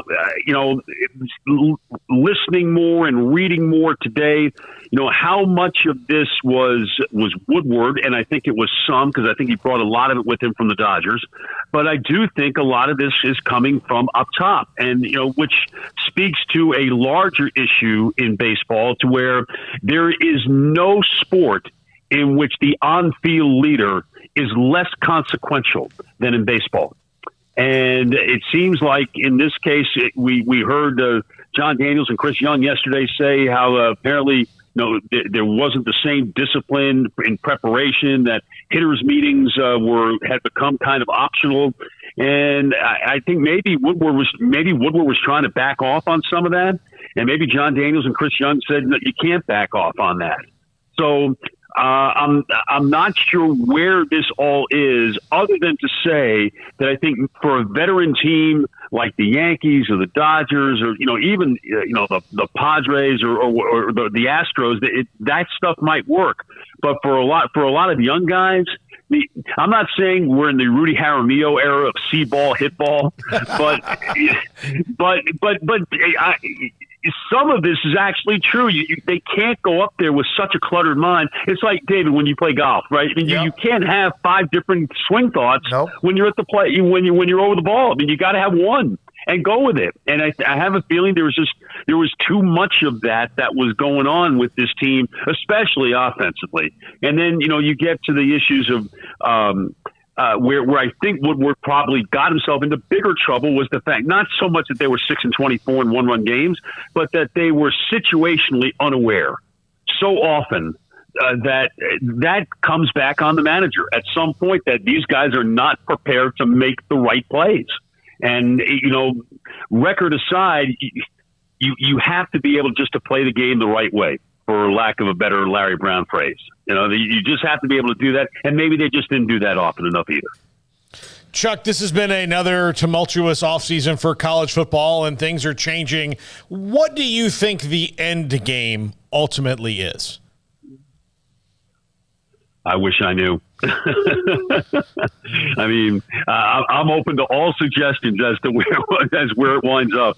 But I think that there's going to be, I think, some type of, at some point, some type of restrictions on the collectives, to where they can't be involved in the recruiting. Because I think that's where it got out of hand. That's where it's completely gotten out of hand. Once you're on campus and once you've done your thing on campus, then absolutely you should be entitled to the money. But to be recruited like that way, it just seems like that's, we are in the wild, wild west. And, there was a program about 100 miles north of you that got shut down because of things that are going on right now that now are considered legal. I mean, somewhere all the SMU people are saying, "Hey, told you so." We were just 35 years ahead of our time. It's interesting because even today, Brian Fisher, who covers college football, had a couple of notes that now the NCAA looking to approve that boosters can now pay for meals for players on occasion. Now, that's the key part, on occasion. And then also that schools' athletic departments can pay for student football players parking tickets. Well, I think, Paul, you asked the question, where does it go? I mean, I don't think there's an immediate answer, but I do think at some point there is going to be a split between the FBS and everybody else. And whether there's a further split between the FBS and the FC and the Power Five and the Group of Five, I don't know about that, but there does need to be order. There needs to be someone in charge. Who name your commissioner, Oliver Luck, Tim Brando, I don't care. Okay. Somebody has got to be in charge and set the tone for what college football is going to be. Yeah, and there has been so much, and now UCLA and USC, of course, a little over a month ago after the Texas-Oklahoma story. And you do hear about there's going to be a split, and there's also the possibility of the two super conferences, whether it's the Big Ten, SEC, which would be nobody else. If you were asked to vote in a national championship college football poll, but it included two conferences with 16 or 20 teams, would that be a legitimate national championship to you? Can't be a vote. It can't be a vote. I mean, that's why you've got to have an expanded playoff, and you needed an expanded playoff from the get-go. I mean, you've got to forget the notion of the bowls. The bowls are done. The bowls are an anachronism. They really are. And I did see ESPN had that piece about 3 weeks ago or so, where they talked about using the bowls to begin the season. I would be in favor of that. That works for me. I've always been of the opinion that postseason play is based on what you did during the regular season. It's in effect a reward for an excellent season. Whether that's 8 or 9 wins, you tell me what that is. 7-5 doesn't quite cut that for me in a 12-game season. So, you have to be able to expand the bowls. They really did have it right last year. Bob Bowlesby and Craig Thompson, the Mountain West, and those people who worked on the notion of the play, Greg Sankey at the SEC. The 12-team system worked. You had the buys for the best teams in the first round, and you had the possibility of very intriguing games in the first round, on campuses leading in. And to me, that made a lot of sense. That the ACC, the Big Ten, and the Pac-12 were stupid enough to be so short-sighted. And that's the issue in college football, period. Everybody is looking at in their own fiefdom and really in their own silo, and there's no one to look at the big picture, which is why you have to have someone look at the big picture for them. Yeah, Chuck, I think it's kind of funny how college football fans really have, for my entire life, said we would like a playoff system that is more befitting the quality of the sport. And the college football powers that be continually come up with things that have nothing to do with that. There's no more disconnect between fans in any sport, professional, college, or whatever, than there are between college football fans and the people who make the decisions. I cannot disagree with that at all. And to take it even a step farther and really out of football, you saw the comments late last week from Greg Sankey at the SEC about trying to expand March Madness, trying to expand it to 96, which is absolutely absurd. It is nothing but a money grab, so that the ninth place team in the ACC or the 10th place team in the SEC could have a bid. And basically, what you would do is you would emasculate the NIT, which has been somewhat emasculated anyway. But there are very few things in sports that are right. They've come close with the conference tournament, with the NCAA tournament when they expanded it to 68. Yet somehow that first 4 in Dayton works.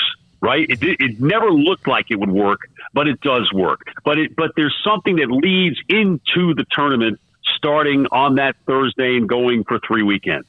You go to 96, you can't do that. I mean, it becomes even longer played out.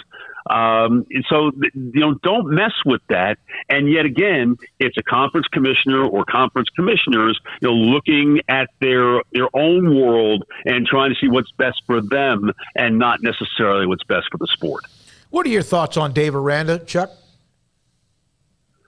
I think he's brilliant. I've always thought he was brilliant. I thought 2 years ago, going 2-7, that everything was so bizarre that year. It was like you just completely wiped that out. It doesn't count. But you've seen his work as a defensive coordinator, at LSU and at Wisconsin before he got the Baylor job, and he just seems like a really bright guy, and one that is.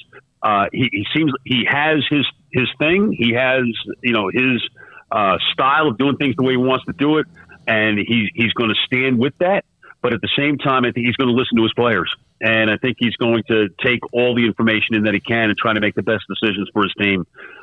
Look, just look at what he's done with the quarterback and what happened with Bohanon leaving, and Bohanon, he's going to actually start for South Florida this year, which is really pretty cool.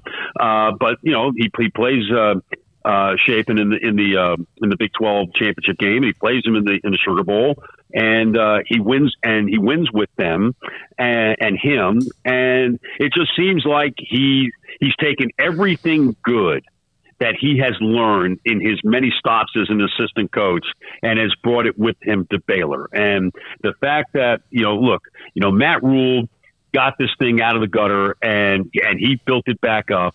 And Dave, I think, has taken that, and he's continuing on, and I think going to even build farther on what Matt Rule did. And, obviously, Art Briles in the middle part of last decade before that, he had a great run. Things went crazy, and it had to get built back up. But, Baylor's found a way to build it back up. And obviously the coaches that have been there deserve a tremendous amount of credit for that. Does he remind you of anyone else as a head coach? He's been like Tony Dungy's been here, and Dungy's kind of compared, you don't have to be a guy that has all the emotions. Lovie Smith's not a very emotional guy, at least on the outside. Landry wasn't. Right, I'm not trying to compare him to Landry, but are those some of the ones that kind of come up? The Tony Dungy one's a really good one. But what's even more interesting is that all the guys you mentioned are defensive guys. Yes, absolutely. Yeah, you think about that. Yeah. I find that very interesting. And maybe just there's the need to always keep your wits about you when things are flying around you at 100 miles an hour. You've just got to be able to take the step back and say, hey, everything's going to be okay, right? And so it's interesting that so many coaches get hired, primarily offensive coaches, because athletic directors or in the NFL, owners and general managers, they want to see points scored. That makes people happy. But ultimately, do you need to win? You got to find a way to win. And I'm still of the belief, especially even in this modern era of football, which is so offensively skewed, that defense does win championships. And it's interesting to me, if you look at the Big 12, which has been criticized for years and years for playing absolutely no defense at all. You saw the turnaround last year and what was happening in the league last year. That the best teams were the teams that played really good defense, and it sure looks like as we get ready to start this season that the teams that are considered to be the best in the Big 12 are ones that are the better defensive teams. Chuck, what is your feeling about your beloved Florida Gators and Billy Napier? I don't know. I mean, he's obviously been given a blank check to spend as much money as he wants to do everything with the program, both on the field and off. So much of this year is going to be about Anthony Richardson and can he stay healthy? He was pretty good last year when he played, but he wasn't very healthy. I think this is a transition year. I think they'll be okay. They won't be great. I just have to hope that he will be able to recruit at the level necessary in that league. And when you consider who you're recruiting against, and you're recruiting against Alabama and Georgia and LSU and A&M and Auburn and all of these schools, that he's got to be able, especially with Florida State down. Miami looks like Cristobal is trying to do some damage and trying to do the old Howard Schnellenberger, the state of Miami, 4 hours radius around Miami, and Napier's trying to do that too on some level around Gainesville. But you've always got to get into South Florida on some level. But the thing that's so interesting to me now, guys, is that with the transfer portal, how much does high school recruiting really matter?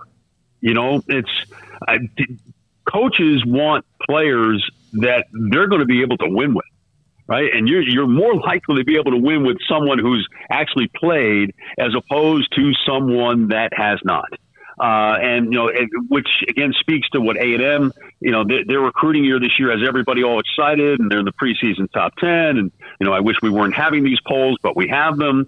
But I just look and see around the country. Like I look at USC and I see them add Caleb Williams, and I see them add Jordan Addison, the Blitnikoff winner, and I'm thinking, how can they not be better? Mm-hmm. How can they not be better than actually going out and playing freshmen? And so ultimately, while, recruiting clearly matters, I mean, it's never not going to matter. What he does, what Napier does with Florida, and what basically everybody does with their programs from now on, you are going to have to go into the portal in order to get players, because people are going to be there every year that you want. Yeah, and it's just amazing how think what you mentioned, Caleb Williams, Jordan Addison, among others, plus guys that were committed to where Riley was at Oklahoma that made, switch their commitment as well. And you were always one, correct me if I'm wrong, but recruiting was something that you didn't always like to deal with, right? As far as the rankings and all that stuff. God bless you, David Smoak, for catering to your audience at Sick 365.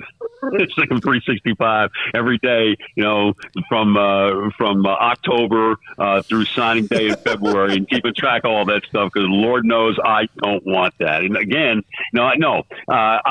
because at heart I don't really follow high school football all that much. I mean, what I really follow is college football, and tell me what these guys do when they get on campus, and then I can get excited about them. But until then, I just can't do that. It just doesn't. I know how it's important to programs, but it's just not as important to me watching college football, and because I'll watch when we're playing. I'm not necessarily watching in March or February or anything like that. Coop, it's always great to have you on, man. We appreciate you. How you been? Good? All good. Ready to roll. NBA schedule comes out tomorrow, and I'll find out what I'll be doing with my life for 5 months. Luka the MVP this year? Got a heck of a chance. I mean, look, you got to win at least 50 in order to do that. And if they win 50, they finish in the top 4 or 5 in the West again. And his numbers are better than what they've been. Then I think he'd have a heck of a chance. And I think he does. They play tomorrow in a friendly against Serbia and Jokic. And I'm really interested to watch that game, just to see, again, what he's all about. From what I've seen, the little that I've seen so far, he looks like he's in incredible shape. I mean, he looks like he's really ready to go. I mean, there's not going to be somehow putting on 20 pounds between the Olympics and the start of the season. And with the European Championships starting on September 1st and ending on September 18th, even if they don't get to the finals, basically, he'll be playing for those 2 weeks, September 15th. And then training camp starts on the 27th. He'll be in great shape to go and be ready to play. He'll have played a lot of ball, a lot of competitive ball, and he will be sharpened. And I expect a monster year out of him. I do too, and I know it's a pleasure and honor. Not honor, it's a pleasure for you to be able to watch him play. No, it is an honor. Yeah. It literally is. Look, I had Dirk for the last 14 years of his career. And I get the transition to Luka. There are a lot of guys in my world that never get the chance to broadcast players like that on a nightly basis. So, yes, it is as they say in Congress, the high honor and distinct privilege to be able to broadcast Luka's games every night. Yeah, think about who's the Magic haven't been good for a long time. Yeah. They haven't, who the guys who broadcast their team haven't gotten to see a superstar like that at all since Shaq and Penny left, really.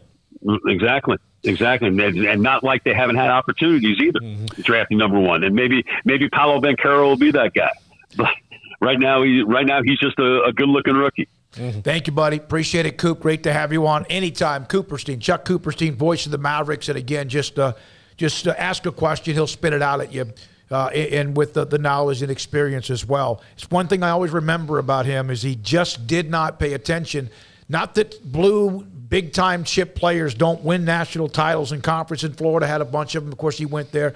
But it is just like, who are you when you get on campus, and can you develop the talent you have?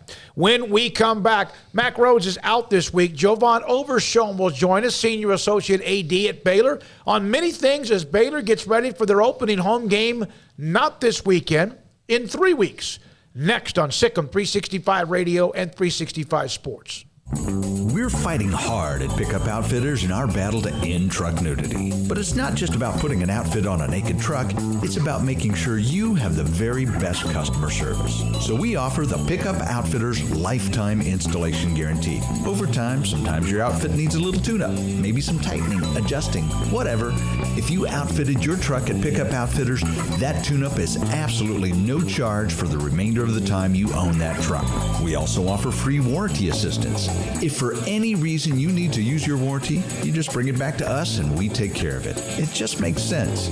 I mean, operating without a promise like that would be like offering customer service in the nude. And if you've seen our staff, trust me, you don't want that.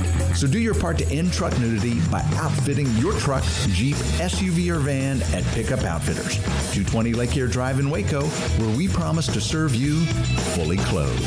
Check out our website, createacommotion.com. There are 26 letters in the alphabet, over 600,000 words in the dictionary, and just 3 of them said together can change everything. Let's order pizza. Those 3 words lead to dough made from scratch and 3 fresh signature cheeses that blanket golden crust in a heavenly melt on Marco's Pizza that'll blow your mind. So visit Marcos.com to order and stop by Marco's Pizza in Belmead, China Spring, Woodway, and in Robinson. Marco's. Pizza lovers get it.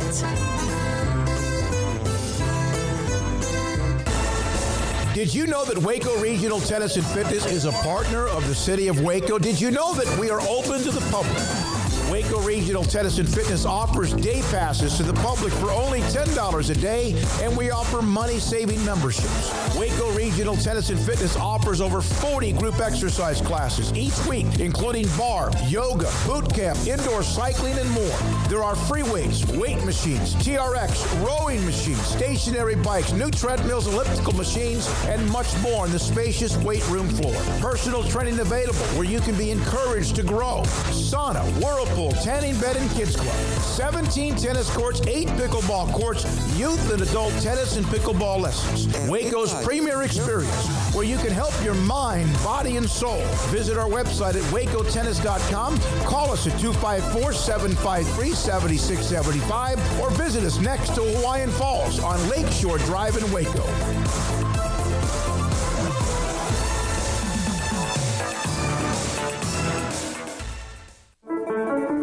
One size fits all. That may be all right for an adjustable belt or cheap sunglasses, but when it comes to your financial needs, no one wants a one-size-fits-all strategy. Cam Heathcott, your Edward Jones financial advisor, knows that his most important goals are yours. That's why he takes the time to understand your needs, knowing you. That's how Edward Jones makes sense of investing. Cam Heathcott, covering Conroe and Houston, 936-756-7717 or cam.heathcott@edwardjones.com. Edward Jones, member SIPC. Brad Boozer, Boozer's Jeweler, joins us on Sikkim 365 Radio. I've seen people walk in there. First of all, you have so much to show, whether necklaces, bracelets, rings. You have the watches. You have numerous great watches as well. You really have pretty much everything, don't you, when it comes to jewelry? That's correct. Kind of a one-stop shop and all. And the fact that we have the 2 jewelers on staff, the repairs we can do, the fixing of your jewelry, and the remaking of any jewelry has really set us apart from anybody else. You want to know why they're successful? Brad Boozer, the owner of Boozer's Jewelers on the corner of Valley Mills and Lake Air in Waco. Welcome back to Sikkim 365 Radio.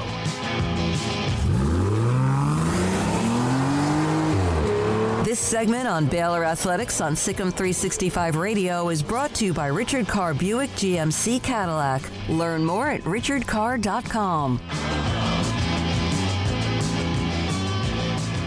Javon Overshone, Senior Associate AD, Baylor University, joins us, Sikkim 365 Radio and 365 Sports. I want to ask you this first. This is the most difficult question I'm going to ask you today. How could you let Mac go out of town? Because whenever he does, all hell breaks loose. Look, he should know by now, but somehow he snuck out the back door without any of us knowing. The last 2 summers, he leaves last summer, Texas OU. He leaves this summer, USC and UCLA. Am I right? You are right. You are right. What are those text messages without I know you, but what are some of those like? Are they like just My God, what happens now? Did you hear about this? Yes, I did. What are those like? No, we don't even flinch anymore. Like, we are just accustomed to when he goes out of town, something big is going to happen, and we're just going to assume that somehow he's going to help us weather that storm, whatever it is. Yeah. You guys are putting tape on the windows and like an X. Like a hurricane's coming into shore. Just, That's right. Here we go. All right. Football season, Jovan, as everyone knows, is around the corner. The opening game with Albany, September, the 3rd. I was at an event, a U.S. Army recruiting event, a few weeks ago. You know this, and I saw them working on the berm. So what's going on with that? Yeah, no, we're incredibly excited for fans to see that beautiful addition there for the berm. Obviously, there's a naming right, Katie and Jimmy Garrison, and that berm is obviously in honor of her incredible mother and her legacy here.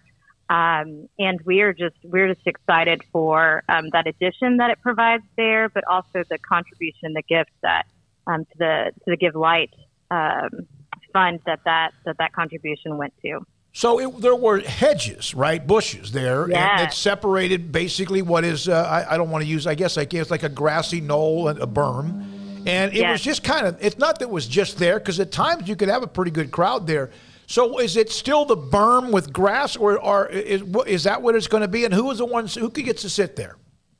Yes, well, it is still the same berm game day experience. It's still a zone that's often occupied by families and, those that are wanting, a more cost-effective way to get into the stadium. This is really this was just an opportunity to further define that space. I mean, I think many will see it and think that brick wall should have been there, could have been there from the very beginning. But really, this was just a very special way to honor, Kate McLean Dimmitt and, Katie and Jimmy Garrison. They just felt that this was the right time and the right place to do so.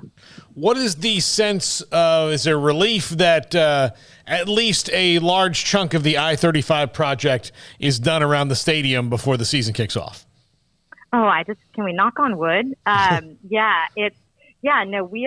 progress is exponential. We're thankful for that. We're grateful to see, this project coming closer to an end, but we recognize there'll still be adjustments that everyone has to make, especially with all the other construction projects. So we're telling people to be flexible and hold on just a bit longer here.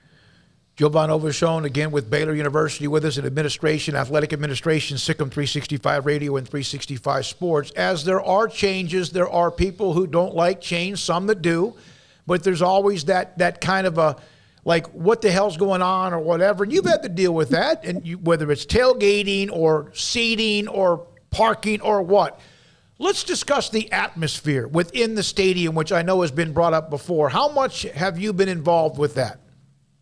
Yeah, I mean, we are intimately involved in that. I mean, we want more than ever to create, one of the best game day experiences in the country. So I think you will find, we take all the feedback from our fans. We certainly have creative brainstorm sessions. We look at, others across the conference and beyond, and we really take the summers to figure out ways that we can enhance and do things better and differently. So my hope is that this experience will be even better than last year, and you'll see some stability and some of the traditions and the staff and just things that we do that'll make for a really great football season. How much do you take the suggestions? I get on there on occasion. I see some of what's being said. How do you do that? How much patience do you need? And almost in some cases, forgiveness do you sometimes need with some of the suggestions? I think, what I tell myself is I have to approach it from the right perspective and lens. These are passionate individuals that want to be part of our experience for the most part. So I think sometimes naturally, like all things, people don't have all the information. And I think it's easy to be an armchair quarterback. I mean, I'm guilty of it too. So I think, taking bits and pieces of what we can and making sure that we're not leaving a rock unturned and that we're really considering some different ideas. But sometimes it's just, people just don't know what they don't know. So something could seem like an obvious solution or pivot when there's a little more to it. So I think sometimes you encounter that, but I really try to just think about it from a positive perspective. These are people that care. that are invested in this place, and that keeps me sane. Is there sometimes almost friction between decades and generations on what people want? Well, that's the fun of it. We've got a wide range, a fan base, wide-ranging fan base, and I think it's, sometimes you've got one end of the spectrum, crying for one thing, and then you do that, and the other side is like, good grief, this is the worst decision y'all have made in a decade. So I think it's finding the moment that you can kind of speak to each of those bases, but then finding, a consistent thread that really speaks to the whole fan base. So it's a juggling. It's an art. It's not a science. And you just do the best you can. You rolled out Go Gold with hashtag with Baylor. Can you kind of explain the campaign with Go Gold, obviously with the colors of Baylor, but what you're doing with that? Yeah, I mean, passion project for sure. I think myself and, Mac and then Jason Cook on the university side, we saw that the impact of gold on display at the Sugar Bowl. We saw it on display, Big 12 champ game. Gold is such a powerful color. It makes such an impact. We love green. We understand that's our primary color. But when we really want to make our presence known, gold is just such an it factor. So we've worked really hard with our licensees, and our bookstore partner has been fantastic, and really making sure that we were ahead of the game this year and tried to work through supply chain issues so there's more gold available so people can just get access to it. And that becomes more the norm in their wardrobe. As an option to the green. When you changed the branding, and I remember when you had the unveiling at McLean Stadium, and I know you were very much a part of that, and again, it's like change. Were there some questions or opinions at that time that then became like, let's say, I don't like that, but now they do? Do they change their mind a lot? That it's with time, things tend to grow on people. So I think, like you said, change is hard. And it's not that the former was bad. It's just this has the more opportunity for impact. And I think that's what people are seeing. The gold, you said it, the gold is the polarizing piece of it all.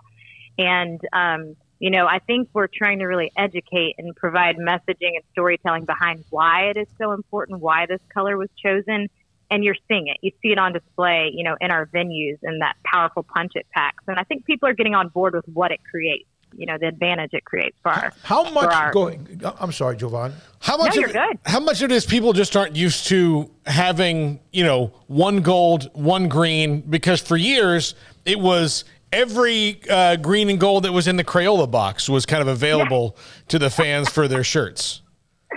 Yeah, I mean, I think that's just, we have a national presence. We are trying to further that national presence. And you'd think of some of those top brands, inside and outside of athletics, there typically is a singular look and feel that is distinctive. And I think that's what we're trying to create. That doesn't mean there aren't variations of that, but we had gotten to a place where it was so scattered, you almost at times didn't know who you are. You couldn't pick out, that's Baylor if you were to see it on national television without Mark. So I think it's just consistency. I mean, consistency yields that depth of brand presence, and hey, Baylor deserves that. That's who we are. Do you think winning allows everybody to get used to something better, easier? Well, it doesn't hurt. No. Yeah. Winning helps all things. So yeah, it certainly helps get, rallying troops behind something. All right. You have, as an athletic department, Jovan Overshown again with us, Baylor Senior Associate AD, you have a football season about to start, along with all the other things that are happening as well, volleyball, etc. You also have this NIL thing that's just changed almost daily. You have the transfer portal that came about the same time. You have also all this stuff with the NCAA, and of course, President Livingstone's trying to help figure all that out. And now the realignment part of it for the second consecutive summer. Has this taken away from you as a group being able to do what you need to do, what would be your normal job? I mean, I think it's definitely stretched us. It has, I don't want to say taken us away from it, because what we try to really do as a department is stay focused on the main thing, which is supporting our student athletes, creating a great experience. So we don't allow ourselves to be pulled away from that in whichever areas we touch it, but we also have stretched in the other direction. So I think it's required us to just, as Chad Jackson will say, move our axis on some things, NIL being one of them, being very adaptable and confident in our positioning as a conference, as an institution, as it relates to realignment, and just knowing that there are some things we can control and work on. And then the others, we just, we kind of wait and see, but at the same time, we charge forward with our main goal. So it has stretched us. And it's been challenging in moments, but look, you got to keep the main thing the main thing. Jovan, Paul's mentioned this before, where Baylor is right now with the spine at the top to the bottom, with the president, Dr. Livingstone, Mac Rhodes, the football, all the coaches and all that. Is it as good as you've seen anywhere else you've been? Gosh, it's so cool. This is where I get just totally jacked about it. It is, we have to keep from taking it for granted because we are so fortunate. Our coaches are incredible people and competitors, leaders, and then, the administrative leadership from the institution to athletics, it's just second to none. And we really are positioned in such a phenomenal place, but yet we really are mission focused at the same time. So it just really is special. I think we all should get giddy when you talk about the distinctiveness in Baylor in that regard. It's just, like you said, it's just, there's no place like it. Yeah, it doesn't seem like there's factions, that you have. Yeah. I mean, and you can see when you hear stories about how did this, athletic department go from Kentucky over the weekend. Good to bad, or how this can teeter-totter. It's because there's little pockets in the university that are all working towards their own goals. And you guys, I mean, it just doesn't seem, if they are, they're double secret and nobody knows, because you guys are pretty much down the line. Yeah, I think you see, like you said, those pockets, they always reveal itself. What's done in the dark always comes to the light. And, we really try to work collaboratively in all ways. And, if that's one of the things we've got from a president and from an athletic director and from, leadership in between, we're all going to be aligned on the main goals. And I think as long as that main thing is consistent, that makes it a lot easier for us to kind of segment out and charge forward. Jovan, thank you very much for your time. We appreciate it. We see if we can get Mac back as soon as possible. Not because of your segment. We enjoyed it. It's great, very refreshing as well. Oh, we'll get Mac back. Don't you worry. But, before something else occurs, that's right. Yeah. Thank you very much for your time, Jovan. Have a great week, and we'll see you soon. Thank y'all. That's Jovan Overshone, again, a senior associate AD at Baylor, external affairs, and she, Doug McNamee, took over with Nick Jost to Doug McNamee, from Doug McNamee to Jovan. And now David K has that. And David K now. But it's amazing how she is, she's a rock star in the business. And there are 3, 4, maybe 5 or 6. I could be wrong. Could be 8 or 10. But literally, there are 3 to 4 or 5 or 6 in that Baylor athletic department with Mac Rhodes at the top AD that could be an AD somewhere else at a Division I level. Well, look, I mean that. If you're a head coach of a sport, your job is to hire assistant coaches that will be head coaches one day, or your goal should be. Not everybody's going to be, but the more head coaches or guys who are not yet head coaches on your staff that are going to get better and better and better and be able to do that. Look, Dave Aranda has 6 or 7 guys you could really make an argument for that in a couple years you can see that kind of going their way. And then a couple more we don't really know that much about just because they're such young coaches, or guys that that's got to be a career goal for them. Jeremiah Dickey, now at Boise State, right? Yeah, so you want people who are going to be athletic directors whether they're working for you or not. That's what you want, because you want people to grow up in the business. And so I think they do that. I think they do that very well there. Mac does that very well. Paul, Catalina, David Smoak with you. I do need to correct one thing from earlier today. I mentioned that Rome High School football team, that part of the team, like 5 to 7 players that saved that woman after the crash, and her engine, the hood was smoking and fluids flying all over the place as far as on the ground. I gave credit to Biscuits and Gravy, who probably said, I don't remember sending you that story. Girl Friday 85 sent me that story. And I responded to her by apologizing, and you're right, it was you, and it was great, and we needed that after the story yesterday of the youth football team and game and the shooting and all of that went with it. All right, we've checked in with TCU. Chuck Cooperstein on many things, Joe Vaughn on a lot of what is athletic administration that could be for any school. We will hear from Matt Baker. Gerry Bohanon yesterday, as we mentioned, was named QB1. By the way, Joey McGuire had a great quote about that at Tech, and we'll have a comment or two about that in a minute. But Matt Baker of the Tampa Bay Times on Gerry Bohanon winning the job as the starter. That is not a surprise, but it wasn't a gimme. That's next on Sikkim 365 Radio and 365 Sports. TFNB Your Bank for Life is the official local bank of Baylor Athletics. Find out why more Central Texas are making TFNB their bank for life. Sign up for our Edge checking and savings accounts to earn interest or cash back. With 5 convenient locations and an award-winning mobile app, banking has never been easier. TFNB Your Bank for Life. Member FDIC.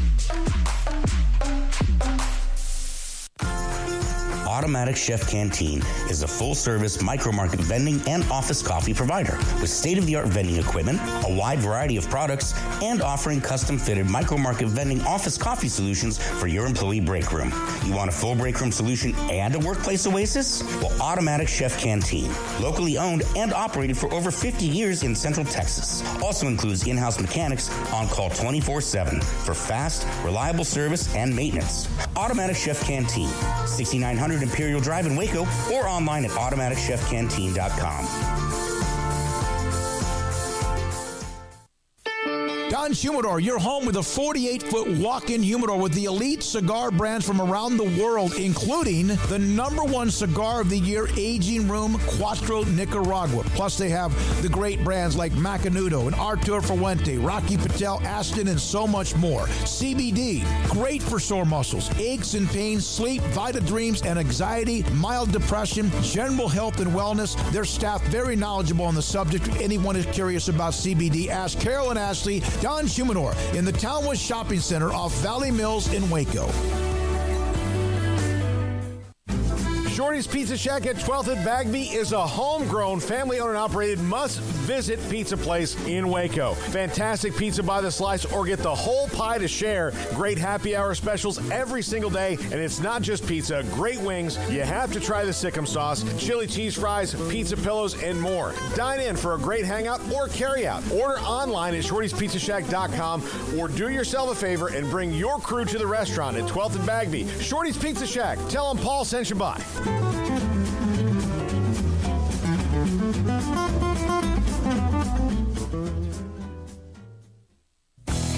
Three Nations Brewing Company has 16 different beers on draft with a new beer every Friday. It also offers 2 air-conditioned tap rooms, a large indoor beer hall, a second-floor mezzanine offering a great overview of the brewing company and equipment and patio where you can relax under the shade. Plus, you can now experience the new Three Nations Beer Garden Grill on our shaded patio. Grab a cold beer and enjoy a bite from our freshly prepared and delicious menu. Street tacos, quesadillas, freshly cooked burgers and dogs, and veggie burgers too. State Fair tornado fries, nachos, and so much more, all prepared and cooked on site. So come visit the award-winning Three Nations Brewing Company on East Vandergrift off I-35 in Carrollton.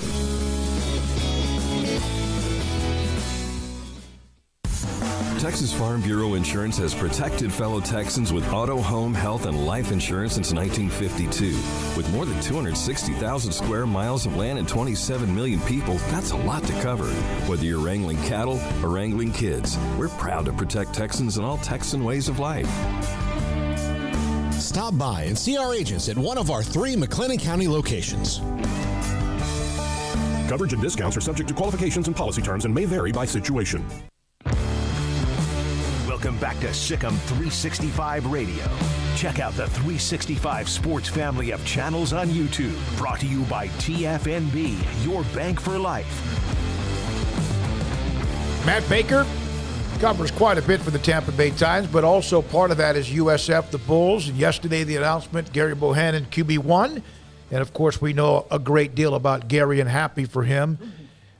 Matt, thanks for your time on Sikkim 365 Radio, 365 Sports. This wasn't a surprise at all, but was it a freebie? Is it a gimme, or was this a pretty tough competition? Yeah, I was not surprised at all. I'll be honest. Obviously, you guys know Bohanon well. When he had his first kind of media availability, just before the start of camp, I called my boss afterward just to debrief, and I said, he's the guy. I don't need to see him throw in practice. He's the guy. You can just tell he has a poise about him. I hate the whole it factor thing, but he has an it factor around him that you can tell he's somebody this team's going to gravitate around, and lo and behold, they already have. I mean, before the start of camp, again, this is a guy who came in the summer, had never practiced yet with the Bulls, and on the eve of camp, USF asked everybody on the offense, name the 3 guys that are the leaders of this offense. And Bohanon had the 3rd most votes on the offense. And none of the other quarterbacks got a single vote. That's just the type of presence that he has, the kind of intangible, innate leadership that he has. And in addition to the fact that he completed 80% of his passes in camp, made 90% of the correct reads, all that type of stuff, that he's a good player. You guys know that. But the leadership, to me, made it pretty clear like he was going to be the guy. And now, USF's incumbent quarterback, Tim McLean's in the transfer portal. How much does Jeff Scott, not just with Gerry, but with other guys that he brought in, need those glue guys, given the fact that it hasn't gone his way yet? Yeah, absolutely. He needed some veteran leadership. He needs somebody who can turn things around. Because honestly, with the Bulls, there hasn't been a lot to get excited about in his tenure. He's 3-18. You can give him a COVID mulligan in 2020. I do, given the situation. And you can look at some of the incremental things. They weren't blown out in a whole lot of games last year.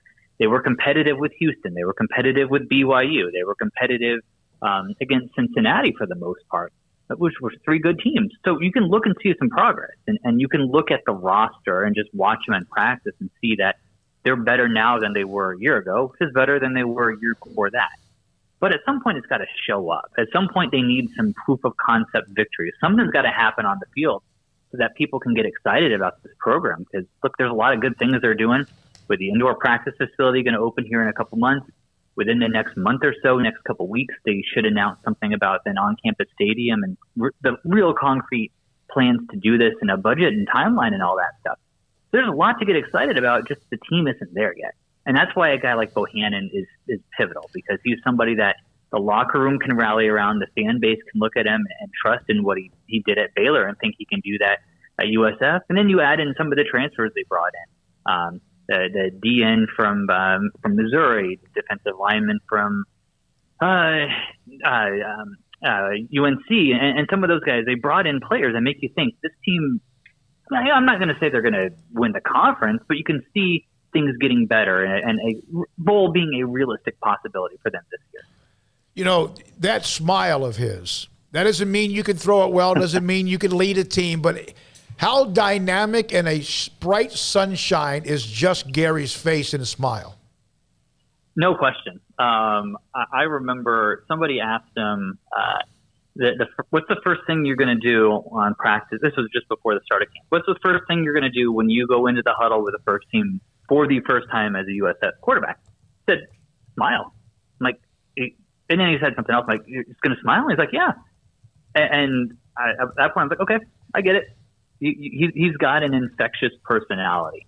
And again, does that mean they're going to go 10-2? No, it does not. Does that mean he's going to meet his goal of passing for 2,000 or 3,000 yards, rushing for 1,000 yards, scoring 40 touchdowns this year? No, it does not. If he can't read a defense, it doesn't matter. If USF can't put him into position to make plays, it doesn't matter. The offensive line's not better. If the receivers can't get open down the field, none of that matters. But if he can, just his personality can light up a room and get guys to believe. Look, USF was in a lot of close games last year. They had one score against BYU, down to the wire against Tulsa, competitive toward the end against Houston, down to the last couple of plays against UCF.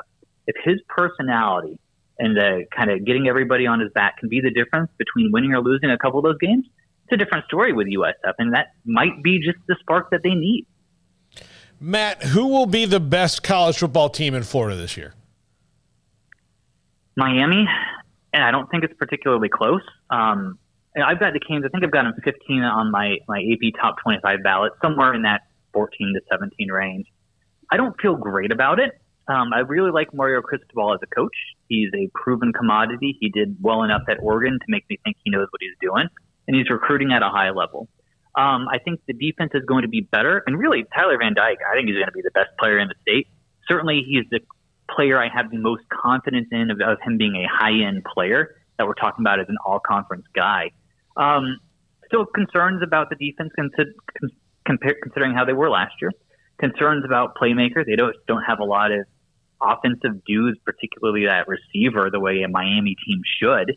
But given where everybody else is in the state, Florida I don't think is going to be very good. FSU will be better, but still not very good. USF's a ways away. UCF will be fine, not great. Yeah, give me the Canes out of the bunch. Yeah, better for FSU is a very short mountain to climb. Well, Matt, you know this. He's an FSU grad, and, it's amazing because there's so much talent in that state. And up until when Florida State and then Miami made their runs, and Florida was good, but then it was like all the great Florida players, it's not like they were leaving the state, but they were going everywhere. Has that been the case again, or are these teams just going through transition of coaching changes? It's a lot of things. One is just look at the way recruiting has changed over the years, where, in the 90s, you could have a really good player at Armwood High School just here in Tampa that a lot of guys wouldn't know about. And Florida State, Miami would have a leg up on getting to know this guy. And then when it comes signing day, that's the difference between them getting them in Georgia. And it's not that way anymore. Nobody gets hidden. Guys go to camps and all that stuff and combines, and everybody in the world, everybody in the country can know about this 3-star at Armwood that 20 years ago nobody would have known. It's so much easier to recruit nationally. You can reach out to anybody instantly on social media. The allure of staying in state doesn't matter as much when it's easier to fly across the country, and mom and dad can watch all my Minnesota games on the Big Ten Network. Like, all that kind of stuff adds up. And it's not one problem, it's a whole bunch of problems. In addition to the Big Three fell behind facilities. Their coaching hires have stunk, generally speaking, for the last, certainly decade, probably longer than that. So all those little things add up to the point where it's a situation where the Big Three is not getting the in-state talent the way they used to, or at least they weren't. I think we're seeing progress from Billy Napier at Florida and Mario Cristobal at Miami, at least in kind of the 23 class here. If you had to rate, you mentioned Miami at the top. Florida State and Florida are trying to get their mojo back. UCF is obviously blowing up. And yes, they are a very confident bunch, and they're getting better with Malzahn. How would you rate those four going into the season? Yeah, so Miami is 1. I would take Florida State 2, not by a lot. I feel more confident in Mike Norvell in his 3rd season than I do the other one. Jordan Travis, when he's been able to stay healthy at quarterback, he's at least a good, maybe a very good college quarterback. He can run really well. He's gotten better as a thrower. I have major concerns at receiver with them, and on the offensive line where they've struggled really since the last couple year or so of Jimbo.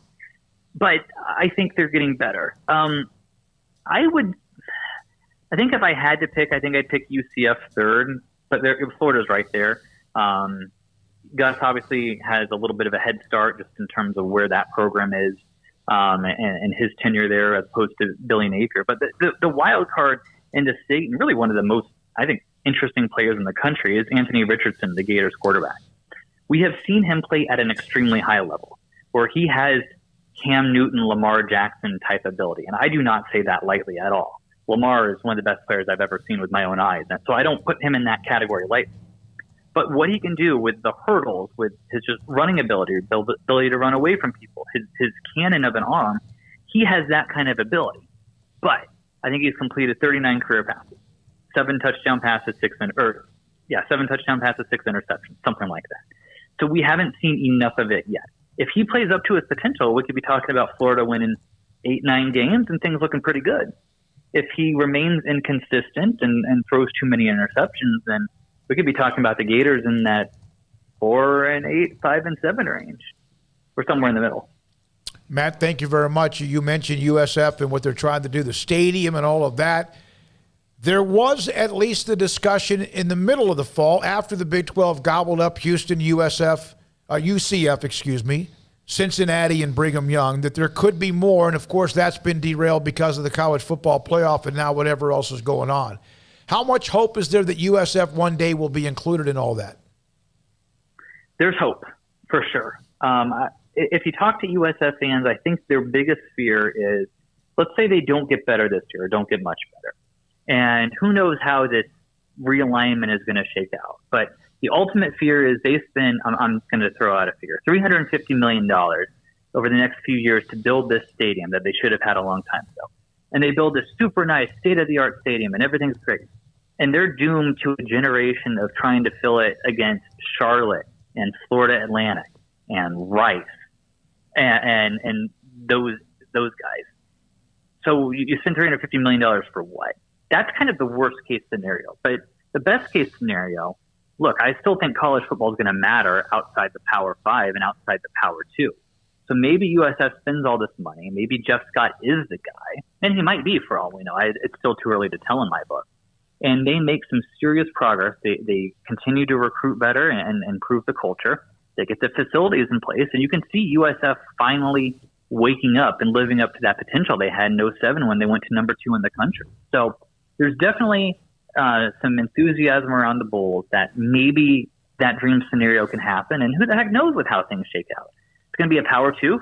Maybe that expands. Maybe there's an unofficial relegation promotion system like they have in soccer. So there's all sorts of scenarios where you could still see USF competing at a high level down the line in a different system. Matt, thank you very much for your time. We appreciate it. Matt Baker, Tampa Bay Times, covers USF and also other colleges throughout the state of Florida. But the main reason is to discuss Gerry Bohanon, and everything he said about Gerry, none of that is surprising. None of it is surprising what he was able to do at Baylor as well. Yeah, and look, I'm not surprised that Gary's gotten better in a year, right? I mean, like, he was getting better. He had, with his pride alone. Yeah. He was, he had to improve, and he would have improved here or would have improved wherever he is, but he has incredible pride, and he's driven by the fact that he was not the number one guy at the end of spring at Baylor, and again, that now is all moved on. When we come back, we will hear from Robert Allen. He covers Oklahoma State. John McClain at the bottom of the hour and more. Sikkim 365 Radio and 365 Sports.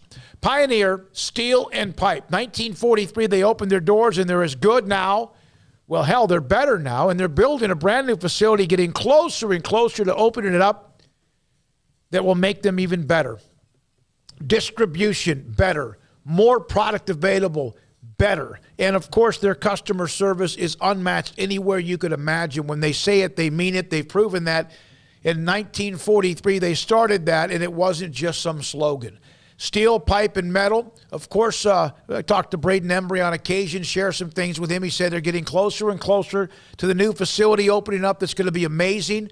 And they've already been amazing. That's why and how you stay in business since 1943. Locations in Waco and Bryan. PioneerBoys.com.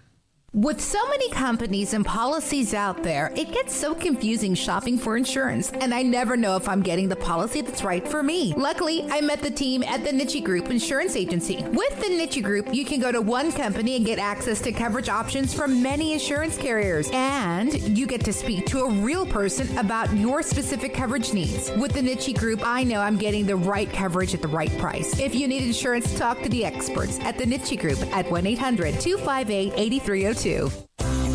At Ideal MRI, we feel blessed to be a part of the Waco community. We're a small family business right here in Central Texas, and our goal is to bring down the cost of healthcare while maintaining high quality. At times like this, the cost of healthcare has never been more important, and unfortunately, significant illnesses and injuries still occur. That's why Ideal MRI is open and here to serve you through the difficult time. We offer premium MRIs just like a hospital with state-of-the-art technology and specialists, but you'll pay less. Sometimes thousands of dollars less, whether you're using insurance or not. At Ideal MRI, we accept most insurance, and there are no hidden costs, even offering financing if that's needed. Everything included in the price, and you'll not get something as a surprise in the mail later on. If you need an MRI, ask your doctor about Ideal MRI. They'll know. You can schedule an appointment safely from home online in minutes at idealmri.com or give us a call, 833-IDEAL-MRI, idealmri.com. How did Edward Jones become one of the biggest financial service companies in the world? by not acting that way. Financial strategies, one-on-one advice, it's a big difference, and that's why Brad Wilson, your Edward Jones financial advisor, makes sense of investing. Experience the difference for yourself. Brad Wilson, 250 Sharon Drive in Woodway, 254-776-4337. Edward Jones, member SIPC.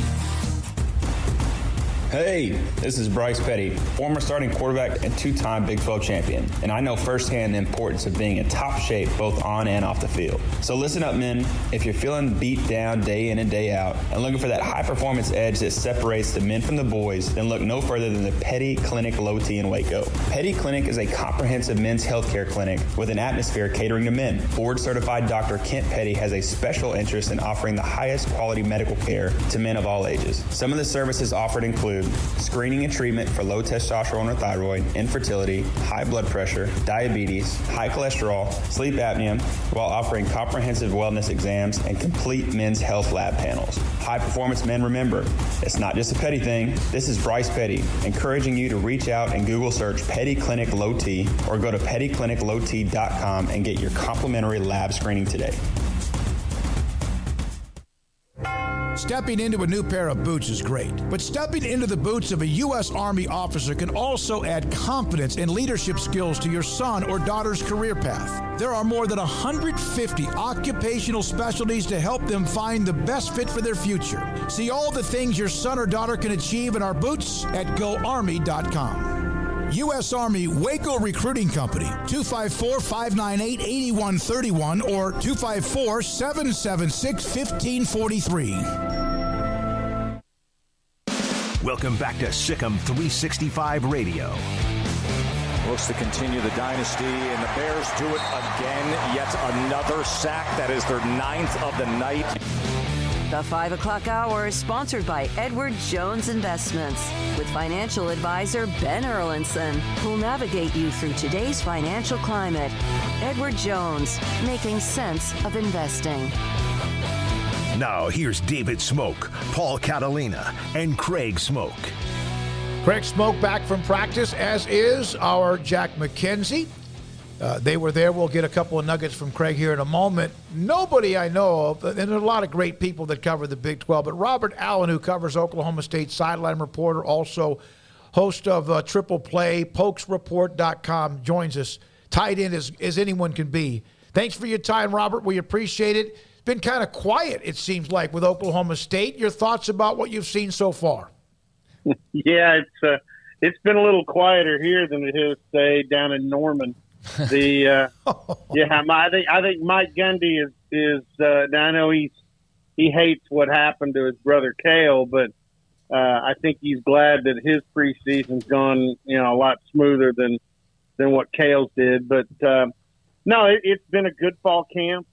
In fact, not that many injuries. A couple of players so far, and while I think that's set them back a little bit. It's nothing that they can't get over. There've been a lot of guys emerge, which they at several positions where they needed to emerge. Still waiting to find that running back, but you know what, guys, you can't pin down a running back, and I'm not talking about talent. Dominic Richardson's talented. Jaden Nixon out of the Frisco area is talented.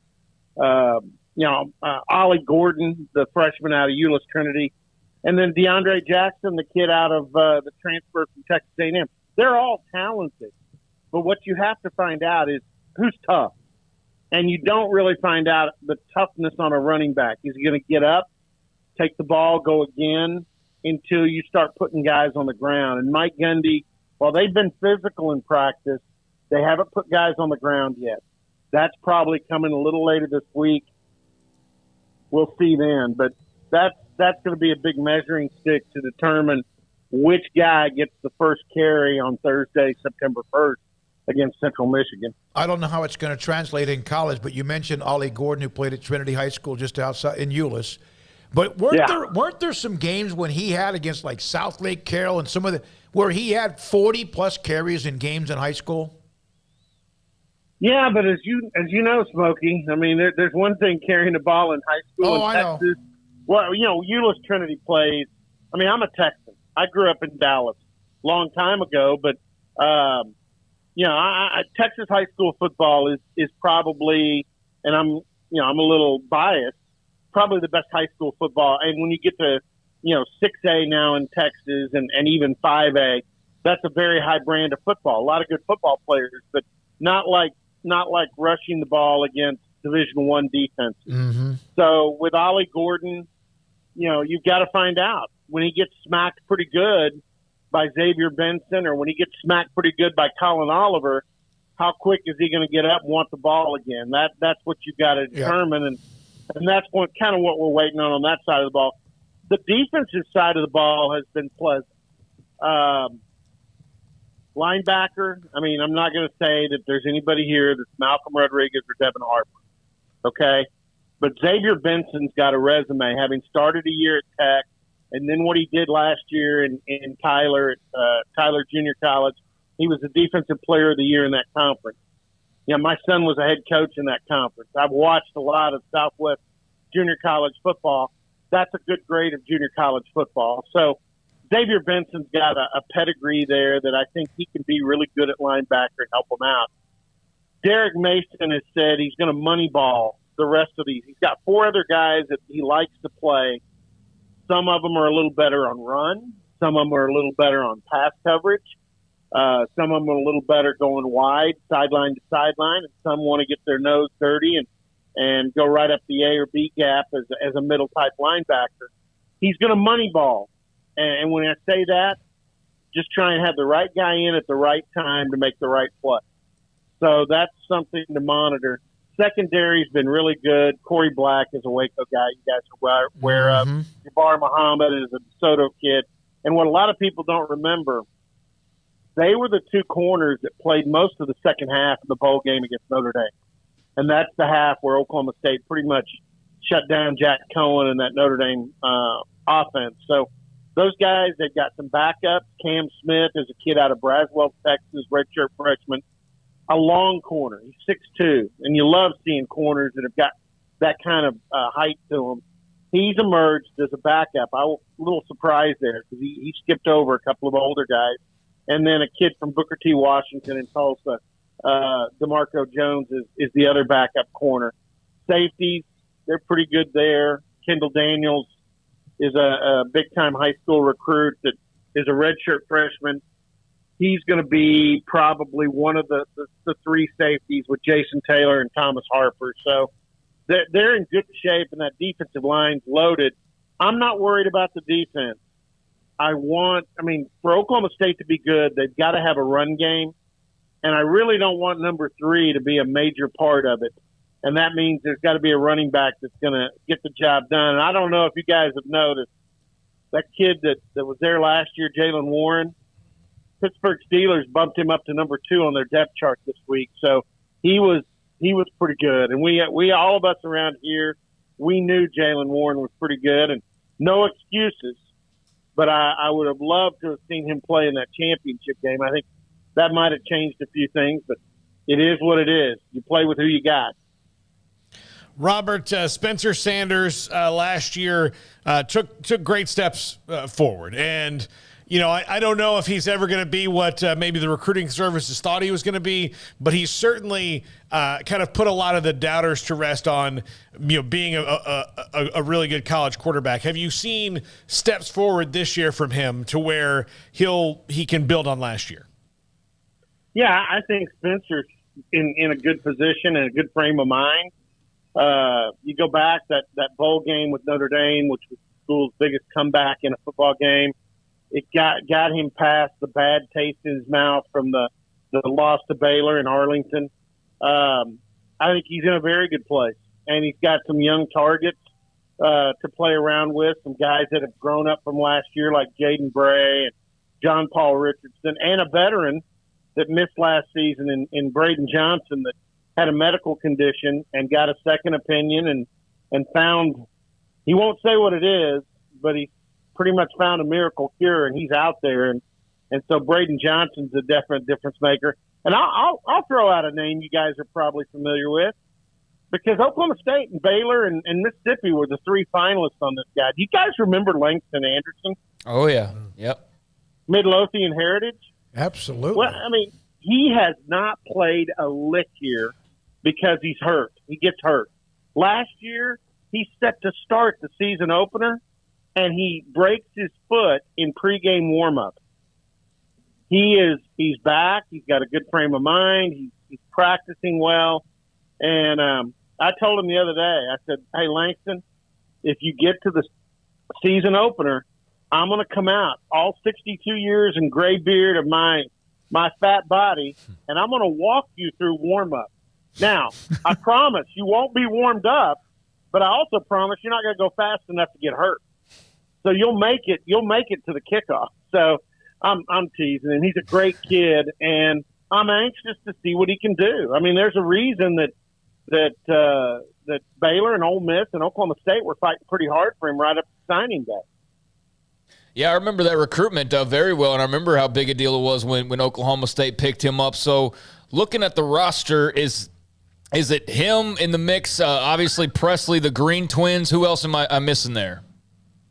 Well, one of the Green Twins has gone to what they call the cowboy back, the kind of tight end, H-back kind of morph position. And that's Blaine. Blaine's gone to the cowboy back. Bryson is still playing receiver. He's in the mix. Jaden Bray, Braden Johnson, and Langston Anderson. That's probably your top 4 at the 2 wide positions. Brennan Presley is in the slot with John Paul Richardson.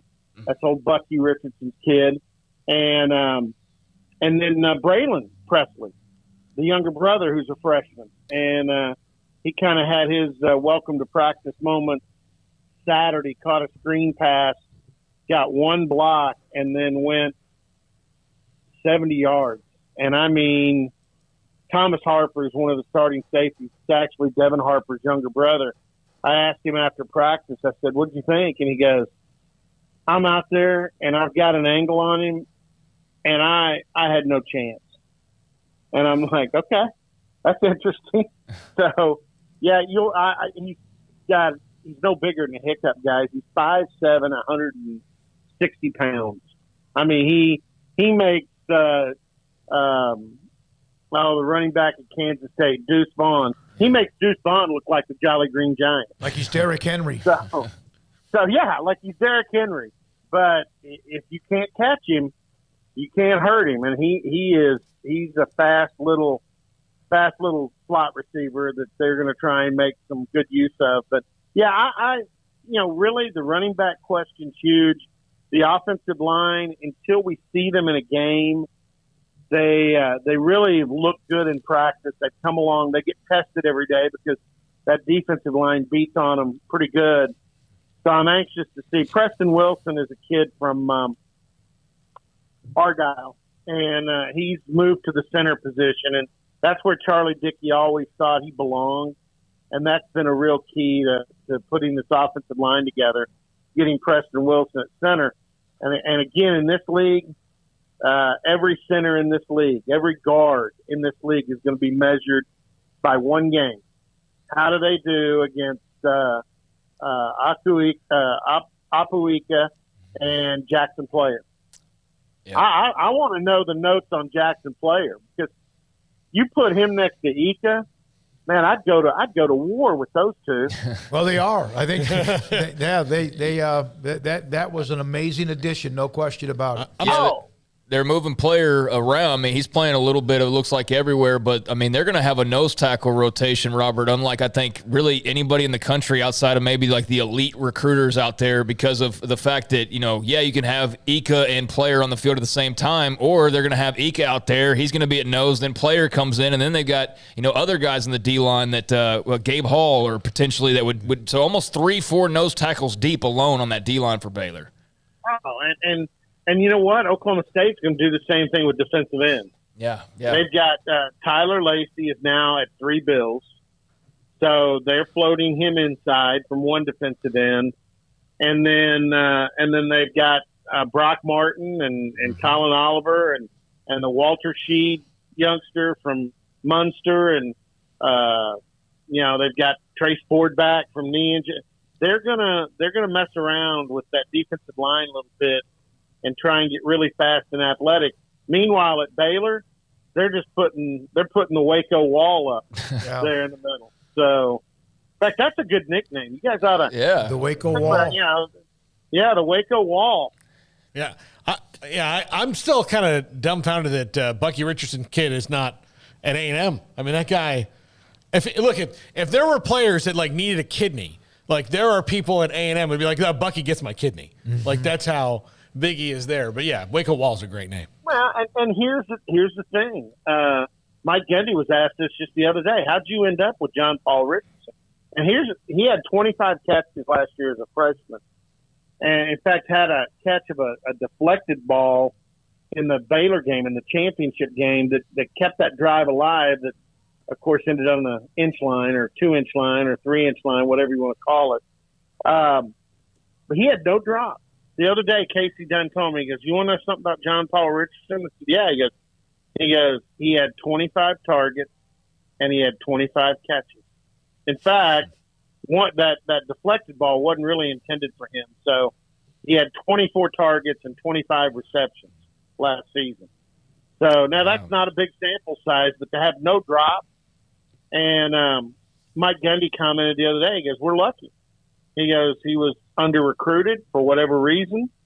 And Mike said it's amazing to me because not so much just A&M, but anybody. Bucky Richardson was not just a good quarterback, he was a good athlete. And in the NFL, I think he was one of the original guys they kind of used as a dual threat at that level. Now it's good to see Bucky and his wife at Oklahoma State games. They're having a good time, and John Paul's a great kid. So he's a good kid to have on your football team. Robert, it's poll season, preseason poll season, where all these, AP coaches, everything else is coming out. Oklahoma State seems to be hovering in that top 10-ish range, right there, bumped up with Baylor and Oklahoma. It seems like that's kind of the clear three in the eyes of voters and coaches who have put out their polls. Your thoughts on that and where the Cowboys stand? Do you see them as a top 10 type team? I think they have a chance. But again, just about everything for me with Oklahoma State, and I think they're probably about in the right spot in the polls. Now, I probably wouldn't have put them 23rd like Kirk Bowles did, but, that's Kirk's business. Dig, because anybody at Texas, they probably shouldn't vote Oklahoma State down. They probably should vote Oklahoma State up. But no, I look at it, and I probably would have put Baylor ahead of Oklahoma, and then either Oklahoma or Oklahoma State after that. And I just say that because, I'm a big fan of what Dave Aranda's done. I'm a huge fan of the Waco Wall. Every time you guys have me on, all I do is sit here and gush over Ika. Yeah, it's great. Golly, LSU, those people should be crying. They should have done something to keep him from leaving Baton Rouge and heading to Waco. But other than that, the polls they're fun to talk about. Right? Yeah. They're the first thing I did was I started looking at different voters because I kind of wanted to see who voted what where. Because to me, that's kind of the fun of it. The real polls start when those voters in Irving get together and start posting their rankings, and that's what counts. And so I think Baylor's got a chance to be there. I'm really looking forward to that. It'll be Oklahoma State's first conference game. Baylor's got Iowa State the week before, but that'll be a really good early season test. And I'm anxious to see what the Bears do against BYU. Oh, yeah. You guys will make the trip to Provo, won't you? No. We have people who will be, but we have high school football, Robert, on Friday night. We'll be. Oh, that's okay. I got you. Yeah, we'll be. I got you. Yeah. Wish we could. We'll be halfway there. Yeah, we're going to be in Odessa. We're going to be doing a game at Permian in Odessa. We're halfway. Paul said we're halfway to Provo. But who's playing Permian that weekend? Midway. Midway is. Midway. Yeah. Oh, wow. Yeah. That'll be fun. Yeah. No, neither one of them are what they used to be, but it's still two very nice programs, obviously Permian and Midway as well. Hey, man, we appreciate you. Can't wait to see you ourselves and look forward to having you on again. All right, you guys have a good I know the cold front's supposed to hit us tonight. Our high tomorrow will be 80 here, which that'll be welcomed. Wait a minute, there's a cold front coming? Hey, Robert, yeah. you put all of it, yes, any kind of emotional weight you can behind that. Yes, that please, just whatever you can, blow it this way. Thank you. I'll put my real weight behind it, and you'll probably get it by midnight. Robert, God. You're the best, man. Appreciate your time. Oh, all my right, God. See you guys. Robert Allen, Oklahoma State sideline reporter, does his own show as well in the market, Stillwater. Great guy. 523. Hey, John McClain will join us around the corner. We did not have off the radar today, but a couple of nuggets we'll get to. Tiger Woods and the PGA Tour, and also a note about baseball. The Dodgers rotation. Have you really looked at what they're doing and they lose somebody else? We'll get into that and more. Sikkim 365 Radio and 365 Sports. The city of Woodway sent me a new promotion that they have coming up, in fact, this in September. And so I wanted to share that with you as well. Go to discoverwoodway.com for more information, but they do have a new event that's about to occur. It's called Woodway Wine Fest, featuring Jacko Pierce. September the 9th, the Pavilion, the Carleen Bright Arboretum and Pavilion. It's September the 9th. If you want tickets, go to discoverwoodway.com. Night of wine tasting, live music, doors open at 6 o'clock, and tasting right after that. Of course, throughout the evening, Jacko Pierce concert will start at 8. Tickets are $35, and you can buy them online at discoverwoodway.com. Also, don't forget the app, Your City at your fingertips. The app for Woodway. Download the app and enjoy what they have, including 7 hotels if you need one, a room when you come into town for a Baylor athletic event, or for the silos, or much more, or for the event we talked about in September. DiscoverWoodway.com. Cars priced right both day and night. Average your car in Texas. Trucks built for you, red, white, and blue. Average your car in Texas. Cars that zoom with lots of room. Average your car in Texas. Count on us, a dealer to trust. Average your car in Waco, Texas. It takes time to reach goals. It's a truth that applies to more than sports. It goes for your financial goals as well. You work hard for your money, and you deserve an investment strategy that lines up with your game plan. And Tom Albers, your Edward Jones financial advisor, can help. If your financial investments aren't putting forth the effort you desire, stop by today for a financial review. Tom Albers, 4301 Lakeshore Drive, 254-776-7605. Edward Jones, member SIPC.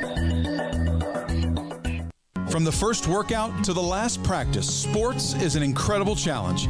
Hi, this is Dan Ingham with the First National Bank of Central Texas, and we're proud to support each athlete, every parent, and our educators. From families, small businesses, to the biggest industry, we're here to help. With remarkable products like First Free Checking, we've got banking ideas that fuel big dreams. The First National Bank of Central Texas. Familiar faces making local decisions. Member FDIC, Equal Housing Lender. You want to know why Stonewood Dental is so successful? Listen to what happy customers have to say. It's pleasant. It's different than any other dentist office. I really feel like they care. And it's not that you're here for 2 hours waiting on someone to take care of you. It's quick and easy, and I bring my kids, and my kids love being here too. They really love the treasure box. Staff is really nice and accommodating, real friendly. You feel more like home. It's not sterile looking. Everybody has their own personalized rooms with decorations and decor, and they'll even have a blanket for you when it's cold. I've recommended people to actually come here, and they are patients now. I really love it here. It feels like family. Learn more, stonewood-dental.com.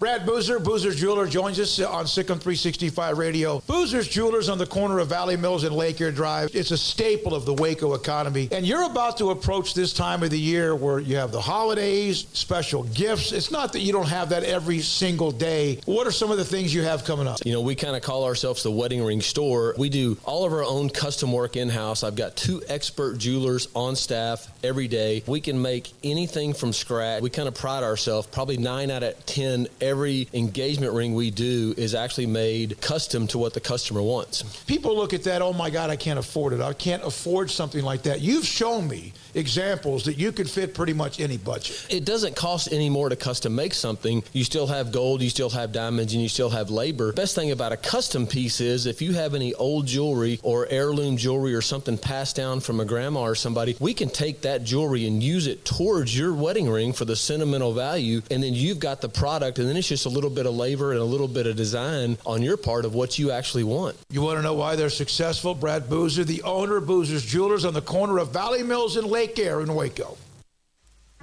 Welcome back to Sikkim 365 Radio. It's time for our weekly segment with NFL Hall of Fame columnist John McClain. Brought to you by Pioneer Steel and Pipe, where customer service is their main focus, and best in metal, steel, and pipe for large or small projects, with 2 locations in Waco and Bryan. Family owned and operated since 1943. Tomorrow at noon, the Pro Football Hall of Fame Seniors Committee will announce who are the 3 that will go into the Hall of Fame. And one of those who was put up for nomination, and John McClain discussed this last week with one of his childhood heroes, Chuck Howley. John, thanks for your time. How did it go today? Well, the 3 who will be announced tomorrow will be the ones that the senior committee has voted on to take the next step, which is what our main committee will vote on them before the Super Bowl. But we rubber stamp everything that our senior committee does, our coach committee, our contributors committee.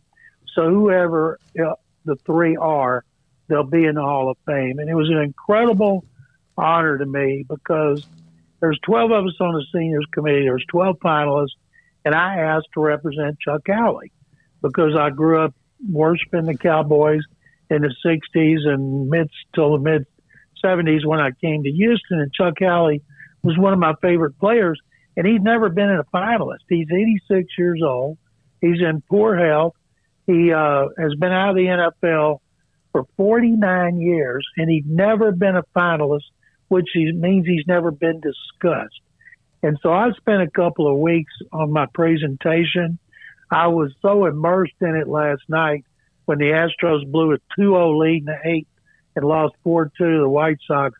Ordinarily, I'd be tweeting and ripping the hell out of them, but I didn't do anything because I was working on trying to find any more information. And I talked to Bob Lilly and I talked to Gil Brandt in the hospital, and just I got everything I could. All you can do is your best, and I presented a lot of guys through the decades. The only one I ever presented that didn't make it was a Falcons defensive end, Claude Humphrey, who was a senior, and then he made it a couple of years later.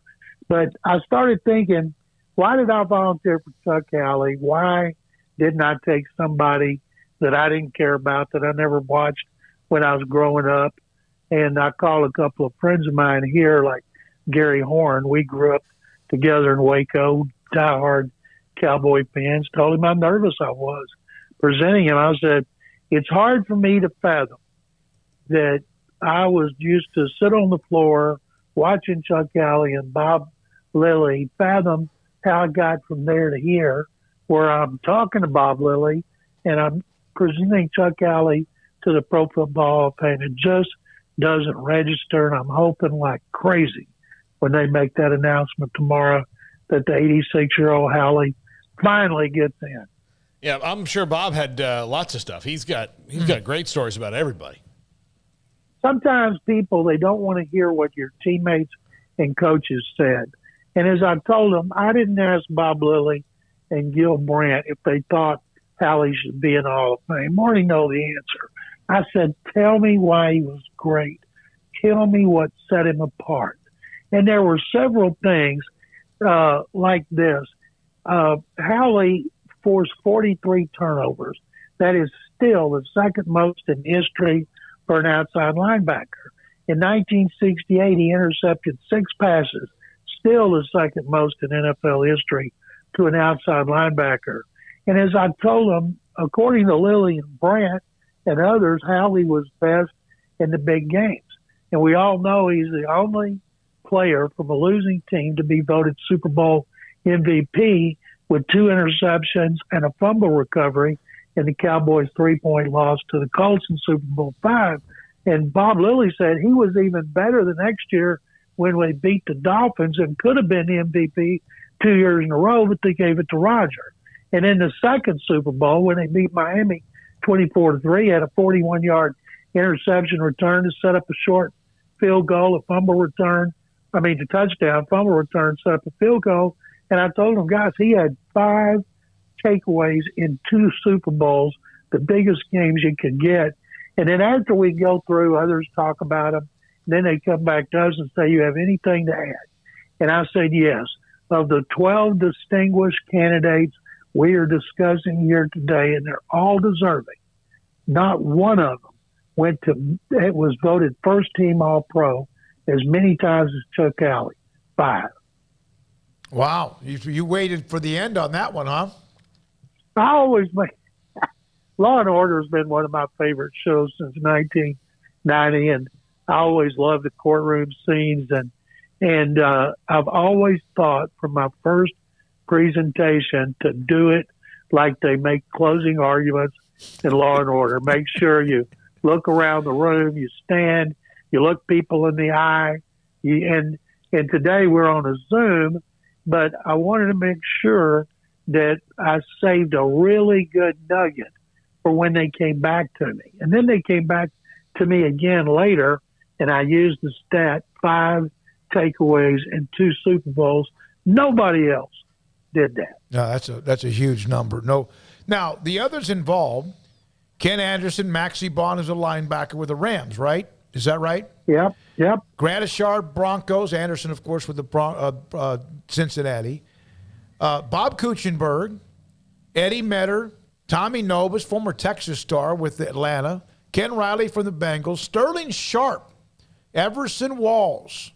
Does Everson Walls, do they counter each other because they're 2 former Cowboys, even though Everson was really good with the Giants too? One of the things I emphasize, Rick Goslin, who's the best person on our committees, he always points out the historical and how we need to take care of some of the players who've been waiting the longest. There's no doubt in my mind that Everson Walls is going to get in. But there's also no doubt in my mind they're not putting in 2 Cowboys out of 3 seniors. So, and Howley's been waiting 49 years since his career was over. Sterling Sharp played 7 years, was a great receiver, and a neck injury ended his career early, and he hadn't made it because he didn't have a long career. But we have started taking care of players who were great and had short careers. Terrell Davis, Tony Baselli. We've done them in 2 of the last 5 years, and so I believe Sharp will get it at some point. And Ken, you mentioned Ken Riley, a Bengals cornerback. He played 15 years, and he is still 5th in NFL history in interceptions. And he was a ball hawk, and I covered him my first 4 years in the league. And yet he's been overlooked all these years. Bob Kuechenberg, guard from the Dolphins, I think it hurt them. The Dolphins already have 2 offensive linemen in there. And even though he was great, I'd be surprised if we put in 3 offensive linemen from one team. Like the great Steeler dynasties, there's 1, Senator Mike Webster. But, and I told a story in there. It was probably like 97, and Tom Landry was at Texas Sports Hall of Fame induction, and he was waiting on a van, taking him back to the Hilton. I was there, and I asked him if I could ask him about Cowboys not in the Hall of Fame. He said, yes, if not for publication. And I asked him which one was the most deserving. And this was like 3 years before he died. It was before we put in Bob Hayes, Rayfield Wright, Cliff Harris, Drew Pearson, Gil Brandt, and he said Chuck Howley immediately. And I asked him why, and he started explaining what he did and that he was his greatest in big games. And if that doesn't define a star worthy of the Hall of Fame, I don't know what does. And I never thought at the time it would be Howley. I actually thought he was going to say Bob Hayes. That's who I was looking for. But I always stored that and thought if Chuck Howley ever gets in the room, I'm going to tell the people that quote from Tom Landry. And I did that today. Bob Lilly had a great line at the end. He said, let me tell you something. The Doomsday defense would not have been the Doomsday defense without Chuck Howley. And I thought that was pretty profound. John, there was some talk last week of Deshaun Watson, the NFL, trying to reach a settlement on the suspension. Do you think that would happen? Boy, you know how to be a buzzkill, Paul. We're talking about something uplifting like the Hall of Fame and the Doomsday defense, and now we got to talk about Watson. It's okay. This is my sixth talk show today, and I've talked about him on all of them. We know people say, well, why did they play him in that first game? They played him because he needed to play. He needed to hear those obscene chants from the fans. He's going to get it everywhere he goes for the rest of his career. And he was not sharp. And when the time comes that his suspension ends and he plays, he's not going to be great right off the bat. He hadn't played since 2020. So I thought it was smart to get him out there. I don't know if they had a set number of plays or if he was so bad they just wanted to get him off the field. But everybody wants this to come to a solution. Now, he could have originally settled 10 games and $10 million fine. He said no. Then it was leaked he'd take a $5 million fine and 8 suspensions. But we all know Roger Goodell wants him gone for the season. And if he does, the union will probably sue in federal court. And eventually the judge will kick it back to say, this is why you have a collective bargaining agreement. It says the last word is the commissioner or his designee, and his designee has made his decision. That's what it's going to be. John, on a brighter note, Daniel Snyder. No, I'm just kidding. I'm not going to do that to you. But there was a pretty, good batch of notable plays by Baylor rookies this past weekend. Terrell Bernard had a scoop and score fumble return for a touchdown. Tyquan Thornton got in the end zone. Jalen Petrie was running around. Treston Ebner found his way into the end zone. But on Petrie in particular, anything that you took away from him and his time, I guess, in preseason game number 1, or just the Texans overall for that matter? People are acting like, oh, boy, Jalen Petrie played really well. And I'm like, duh. What did you expect? He did exactly what he was drafted to do. He played around the line of scrimmage. His first hit was a tackle for loss. His second was at the line of scrimmage. He made 2 more tackles. They had him playing special teams. He made a couple of tackles there. He did exactly what you guys and I would expect because we've watched what he's capable of doing the last 2 years, and he's going to get better. And what blows them away about him is how smart he is. Now, we know that. He stayed in school 5 years. Great players don't stay in school 5 years. He's got a master's degree. He diagnoses things better than a lot of veterans. And I've told people after he was drafted he'd be a captain in his second season, and I still believe that. They love the guy. Now they need to get Derek Stingley on the field. They've been careful with him because of his injury, but when he's been going full speed in practice, he looks really good. They're going to have 4 new starters in the secondary. That's rare, but it's good because the secondary, like the rest of the team, was awful last year. But they've got some players now, and next year they'll have 2 1s. They got 11 picks overall. Year after that, they have 2 1s and 10 picks overall.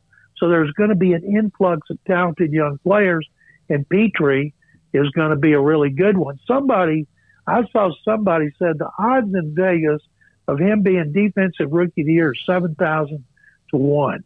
And I'm thinking, if that's the case, geez, I'll bet that $100 and get wealthy because he's got opportunity. He's got an opportunity to force turnovers, be around the ball. And I tell people, it's not Derek Stingley's going to be the top rookie. It's not even going to be Jalen Petrie. It's going to be running back Damian Pierce, a fourth-round pick from Florida, who averaged 9 yards a carry on his 5 carries as third back off the bench. He looked terrific. Pro Football Focus said he was the highest graded running back of the first weekend, and they have only one way to go, from the toilet up, because that's where they've been the last 2 years. John, thank you very much. Anything else? Thank you, guys. Sick 'em. Sick 'em bears. Yeah, there you go. I thought there was one play that Jalen Petrie made, and of course he's instinctive. He's round the nose for the football. But there was like a run to the outside, and there were 2 or 3 guys, offensive linemen, defensive linemen, whoever, just kind of clumped there together as the play was headed towards probably the right hash mark. And he just dove down below everybody and tripped up the running back. Just fearless and like just fearless play. And that's just instincts that he said, what the hell? I'm not going to run into these big dudes. I'm going to go underneath them. Of course, you hope that the body holds up, but it always did in college. Yeah, and I was going to ask him about Graylin Arnold as well and just the odds of him making the roster. John Weeks, I know, will make the Texans roster. Yes, he's been on the team for 12-plus years now at this point, so I'm not really worried about that. And, he's an established long snapper at this point, but Graylin Arnold's more of a question mark. Drew Estrada is obviously a big question mark of those 4 Baylor guys now in Houston. Petrie, not whatsoever. I mean, he's going to be obviously a big factor in what they do. But, yeah, I've just been monitoring all these cut downs to, what is it today, 85. And I don't think that there's any Baylor players that I've noticed that have been cut as of today. Now, granted, next week it will get down to 80.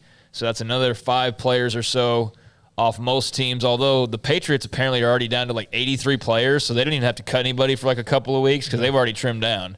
But, yeah, so today is 85. Next Tuesday will be 80. And then the following Tuesday, 2 weeks from today, 53. So bloodbath coming next week for hundreds of players in the NFL. And, some of them will fall on practice squads and whatnot. But as of today, Baylor's still got their, 20-plus guys in the league, and I'm curious to see who all can hang on. But, yeah, nothing to report back so far. It's the worst episode of Hard Knocks. The cut day, yeah. You watch that, and you have to watch the guys they know it's coming, too. Some of them do. So a couple of notes. Shea Langoliers, who played at Baylor, called up today by the Oakland A's. He's one of their top prospects. In fact, he might be their top prospect, number 28 prospect in baseball. Hell of a player at Baylor. Tonight in baseball, and this kind of replaces a mini segment of Craig and off there, And he's making his debut against the Texas Rangers. Against the Rangers. In Texas. Tonight, Justin Verlander and Paul, is it Dylan Cease? Yes. According to Elias Sports Bureau, Verlander's ERA is 1.85 and Cease's is 1.96. It is only the third matchup of starting pitchers with sub 2.0 earned run average, minimum 20 starts in a year, since baseball lowered the mound in 1969. Oh, wow. And even Dusty Baker made the comment, Sandy Koufax, he grew up, of course, Koufax, Marichal, Drysdale, Gaylord Perry, Fergie Jenkins, Bob Gibson, all of these guys, incredible pitchers. And so that's happening tonight at Guaranteed Rate Field in Chicago. What a weird name for a ballpark. Yeah, it's kind of long. It's kind of, but it took me a while to even get used to Globe Life Field or Park or whatever it was. Remember, it was the ballpark in Arlington seemed so simple and made sense. And then it went to what? Between then and another place, I forget, it was like a Ameritrade or something. Yeah. And then, Paul, you wanted to bring this up. Tiger Woods was meeting with PGA Tour players at the BMW Championship as they're in week number 2 of the FedEx Cup playoff. So, yeah, I was pretty, this is the last big gun, or the biggest gun that the PGA has to shoot at LIV, which is, they threw a bunch of money at Tiger. He told them no. And Tiger, he believes in the PGA Tour, and he also, very wisely, does not want to be part of knocking down something that he helped build. Because Jack had already built it to a certain level, and then Tiger came along and took them to places that I don't think they really even understood before he walked onto the first course there playing for them, about how great he was and how dominant he could be, especially for that stretch.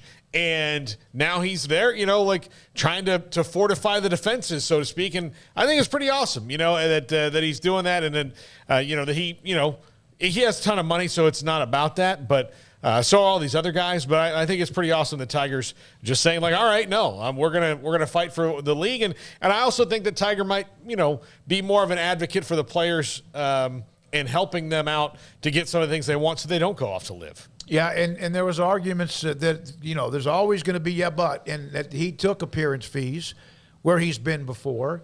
Bob Herrig, who covers golf, does a great job for Sports Illustrated. He had appearance fees in Germany, Australia, Thailand, Turkey. But he played, and he never just mailed it in. More than anyone, he goes, Tiger understands the desire for guaranteed pay among top players. He was, in fact, once offered an appearance fee from the Saudis and turned it down. But I think he played. He's played in other places as well. He's played in Abu Dhabi. And And so he has played in the Middle East at times as well. But Bob Herrig has a story, by the way, on the meeting, probably just saying, listen, here's what we have. They've had some bullet holes. And just kind of explaining to them what the importance of the PGA Tour, and like the last pep rally. Live right now is in the middle of this very, very long delay. Or not delay, they're just not playing. And but Ricky Fowler flew with him from Florida up to the BMW Championships and discussed a few things with the tour players. And there'll be more about that. And one of the things he mentioned, what is the incentive to practice and earn it in the dirt? And so that's from Tiger Woods from earlier today. Sikkim 365 Radio and 365 Sports. This month, Allen Samuels is having the Make This the Summer event on the new 2022 Ram trucks. Designed to be durable, functional, and stylish, these legendary award-winning trucks give you that first-class feel. Luxurious leather-trimmed seating options, exceptional legroom and storage, plus surround view camera options that you'd expect from a premium truck. Come see our selection today or browse online at AllenSamuelsDCJ.com. Allen Samuels in Waco, the place to shop for Ram trucks. Baylor University is where lights shine bright. So, let there be light. Let there be roommates and teammates, scholarship and championships. Let there be fresh starts and new traditions, fast friendships and lasting impacts. Let there be laughter. Let there be joy. Let there be light. Baylor University, where lights shine bright.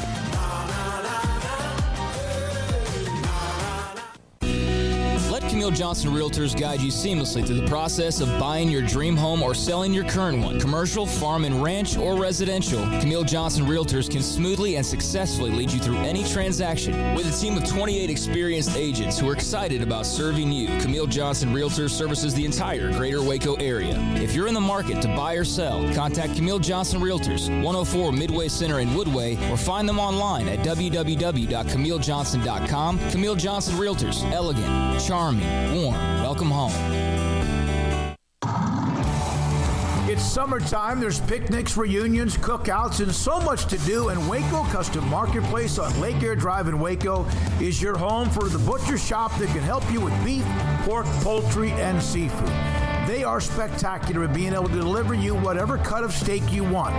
Bone-in ribeye, however thick you want it, that's great. They'll do it. Sirloin, T-bone, porterhouse, bacon-wrapped filet. And, of course, as I mentioned, they have pork, poultry, and seafood. Their Norwegian salmon is spectacular. Also, all of the sauces and seasonings you'll ever need, all the ingredients you'll ever need to make sure you have that perfect, flawless taste. So it's delicious whenever you take something off the grill. And a full-fledged bakery as well, with fresh baked bread and kolaches every single day. Up and down the aisle of Waco Custom Marketplace, you also have what you need, from knickknacks to snacks to more, at 425 Lake Air Drive in Waco, Waco Custom Marketplace.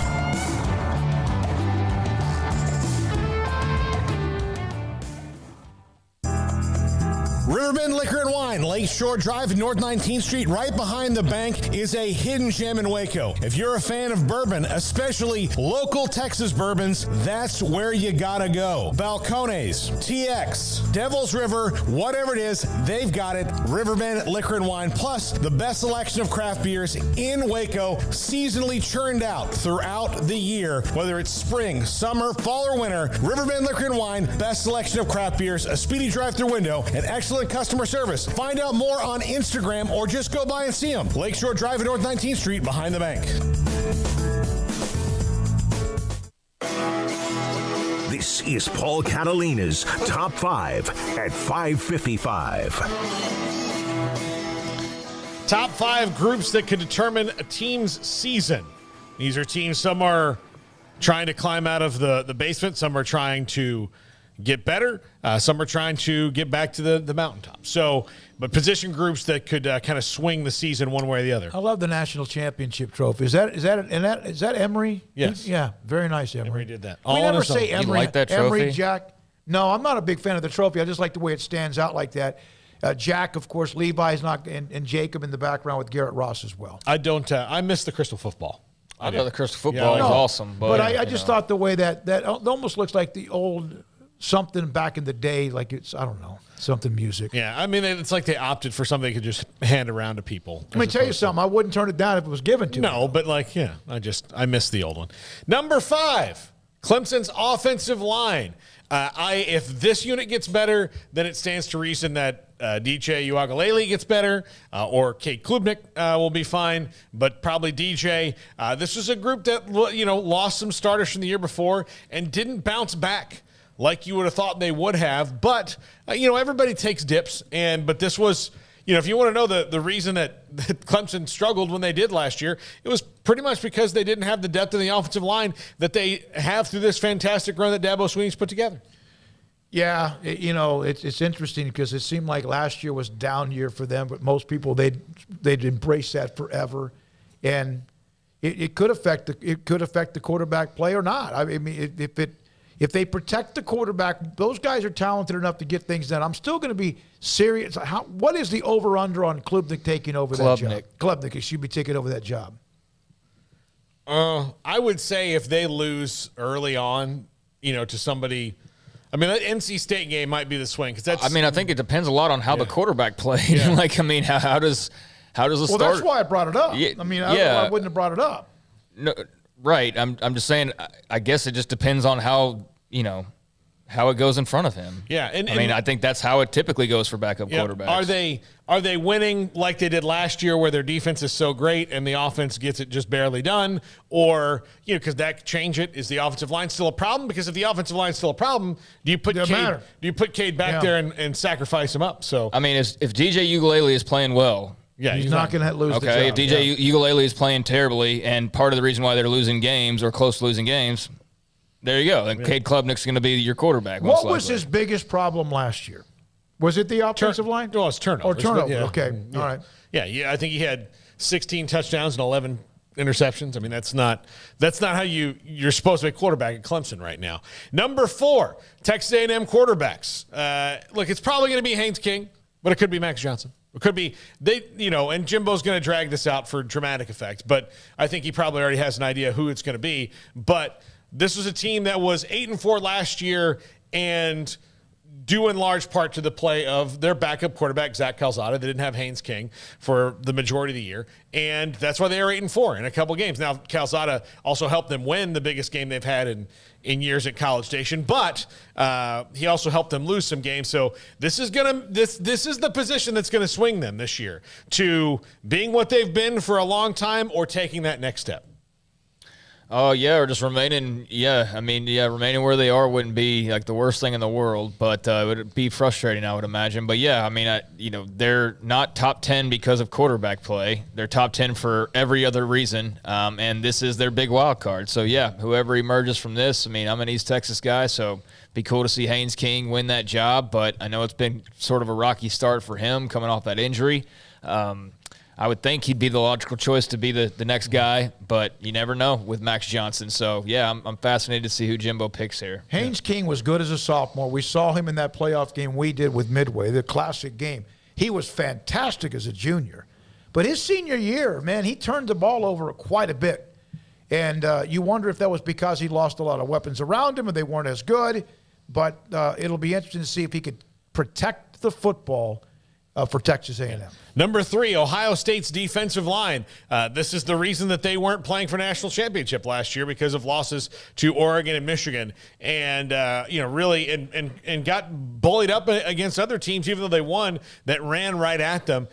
You would stand to think that Jim Knowles can get this thing locked up and sealed up pretty well because if it's not a talent issue, but the Ohio State defensive line is going to make the difference to me on whether this is a really good offensive team that loses a couple games and does what they did last year, or is what most people think they were and we playing in the CFP again. Yeah, that game with Oregon off the top was just stunning, and then to see Michigan ram it right down their throats, which Michigan was obviously very, very good. That had to be on the wall in front of their lockers, all of that, whatever the yardage they gave up against those two teams. Yeah, Michigan for the first time in a very long time took the soul right out of Ohio State. And that you don't just get it right back. I mean, you have to build it back up. But they're so talented on offense that, it wouldn't take – it's not going to take a lot for them to all of a sudden be – passable on defense. But this is a unit that last year didn't play well. Number 2. Hold on. You got anything on Ohio State? Yeah. One of the things that because they had their guts taken out, it's not going to be like what happened to Nebraska against Colorado in 2001. That took out the heart and soul of that program. They'll bounce back. But, boy, that was devastating. But they still got to play these teams. They still, if they show that same weakness, people are going to still come right at them. But Jim Knowles, this is kind of on him. Number 2.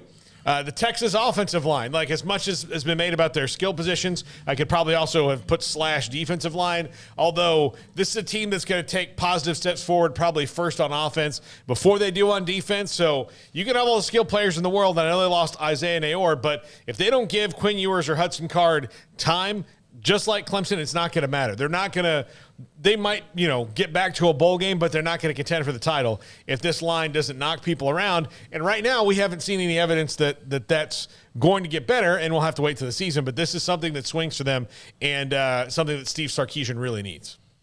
Yeah, I mean, like you said, they've got all the skill guys in the world, so it's going to be all about blocking and protecting whoever that quarterback is. I'm fascinated to see if it's Ewers or Card, and then we can kind of go from there. But, yeah, I would think that at least bare minimum, you got to have a quarterback who's got his head on a swivel and ready to run on a moment's notice, because there's a good chance that he's going to be running a little bit this season. Because as much as they paid for a freshman offensive line, and I'm not even saying that as a knock, it's just, that's what it was. And as much as they retooled things, I mean, it's still the pressing issue. And you can't just have, freshmen just immediately the assumption being, they'll just come in, they'll just be blocking great right away. I mean, I know there's been some positive reviews on a couple of their guys, but, the injury earlier this week obviously hurts their depth, it hurts their experience. So, yeah, I mean, that's going to be a real key for them and will probably be the deciding factor in, which direction with the fork in the road they go. There's a reason why they brought in all those new offensive linemen, all the kids, all the freshmen, all the pups, and they needed that desperately, and that collective was huge and perfect timing for that as well. Smoaky, you want to take a guess what number 1 is? Don't put it up yet. You want to take a guess? No, I don't know what it is. All right. Number 1, the Nebraska special teams. I think God. More than the offense and the defense, honestly, more than the offense and the defense, this is what swung their season into them not taking a step forward last year. Look, they win 3 or 4 more games if they could just do the fundamentals of punting, kicking, extra points, and field goals. And kick coverage and punt coverage. At the end of the half, when you stop somebody that you're kind of taking it to a little bit, especially on defense, and giving your defense some momentum, don't not decide to fair catch a ball and then run and try to catch it at the 2-yard line. Mm-hmm. Just let it go. Don't miss 19-yard field goals. Don't, They had a punt block. It was at the end of the early on in the third quarter against Iowa when they had they were comfortable. It was 7 or 10, 14 points. Blocked a punt early, and that just they never recovered. I can tell you that punt return against Michigan State they allowed at the end of the game that tied it. Without the statistics in front of me, I can tell you if you just get the punt away, 37 yards away from where you are. You have a much better chance of stopping them than you do if you let them block it. Drives me nuts because I don't know if any – I know that Virginia Tech Beamer was incredible. But I don't know of anyone who spent more time and was more anal about what they did with special teams than Tom Osborne was at Nebraska across the board. And Frost played for him, and what they've had at special teams has been embarrassing. And they have a coach now, the coaches, the special teams because of it. Bill Bush, I think he's from LSU. Yeah, so there you go. That's the top 5. All right, one quick note. I saw this on the Rivals.com. Austin Novosad, the quarterback from Dripping Springs, committed to Baylor. He was now ranked number 60 overall, up from what was 136. So he's made the big jump, still a 4-star, but a big jump in the quarterback rankings on Rivals.com. Jacob Wilson, Jack McKenzie, also Emory Winter. We had Levi earlier. Garrett Ross, thank you, Paul. Good stuff. We'll see you Thursday. Craig Smoak back tomorrow with me. We'll be on the air live at 3. Thank you, the text line, the chat room, and our incredible sponsors. Good night, Sikkim 365 Radio and 365 Sports.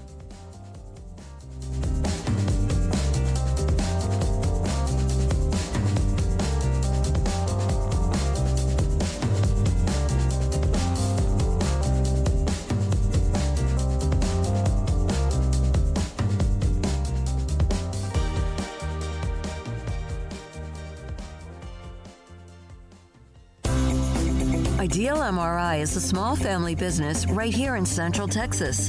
We're open to support you while lowering the cost of healthcare bills. When you need an MRI, ask your doctor for an Ideal MRI. Visit us at idealmri.com or call us at 833-IDEAL-MRI.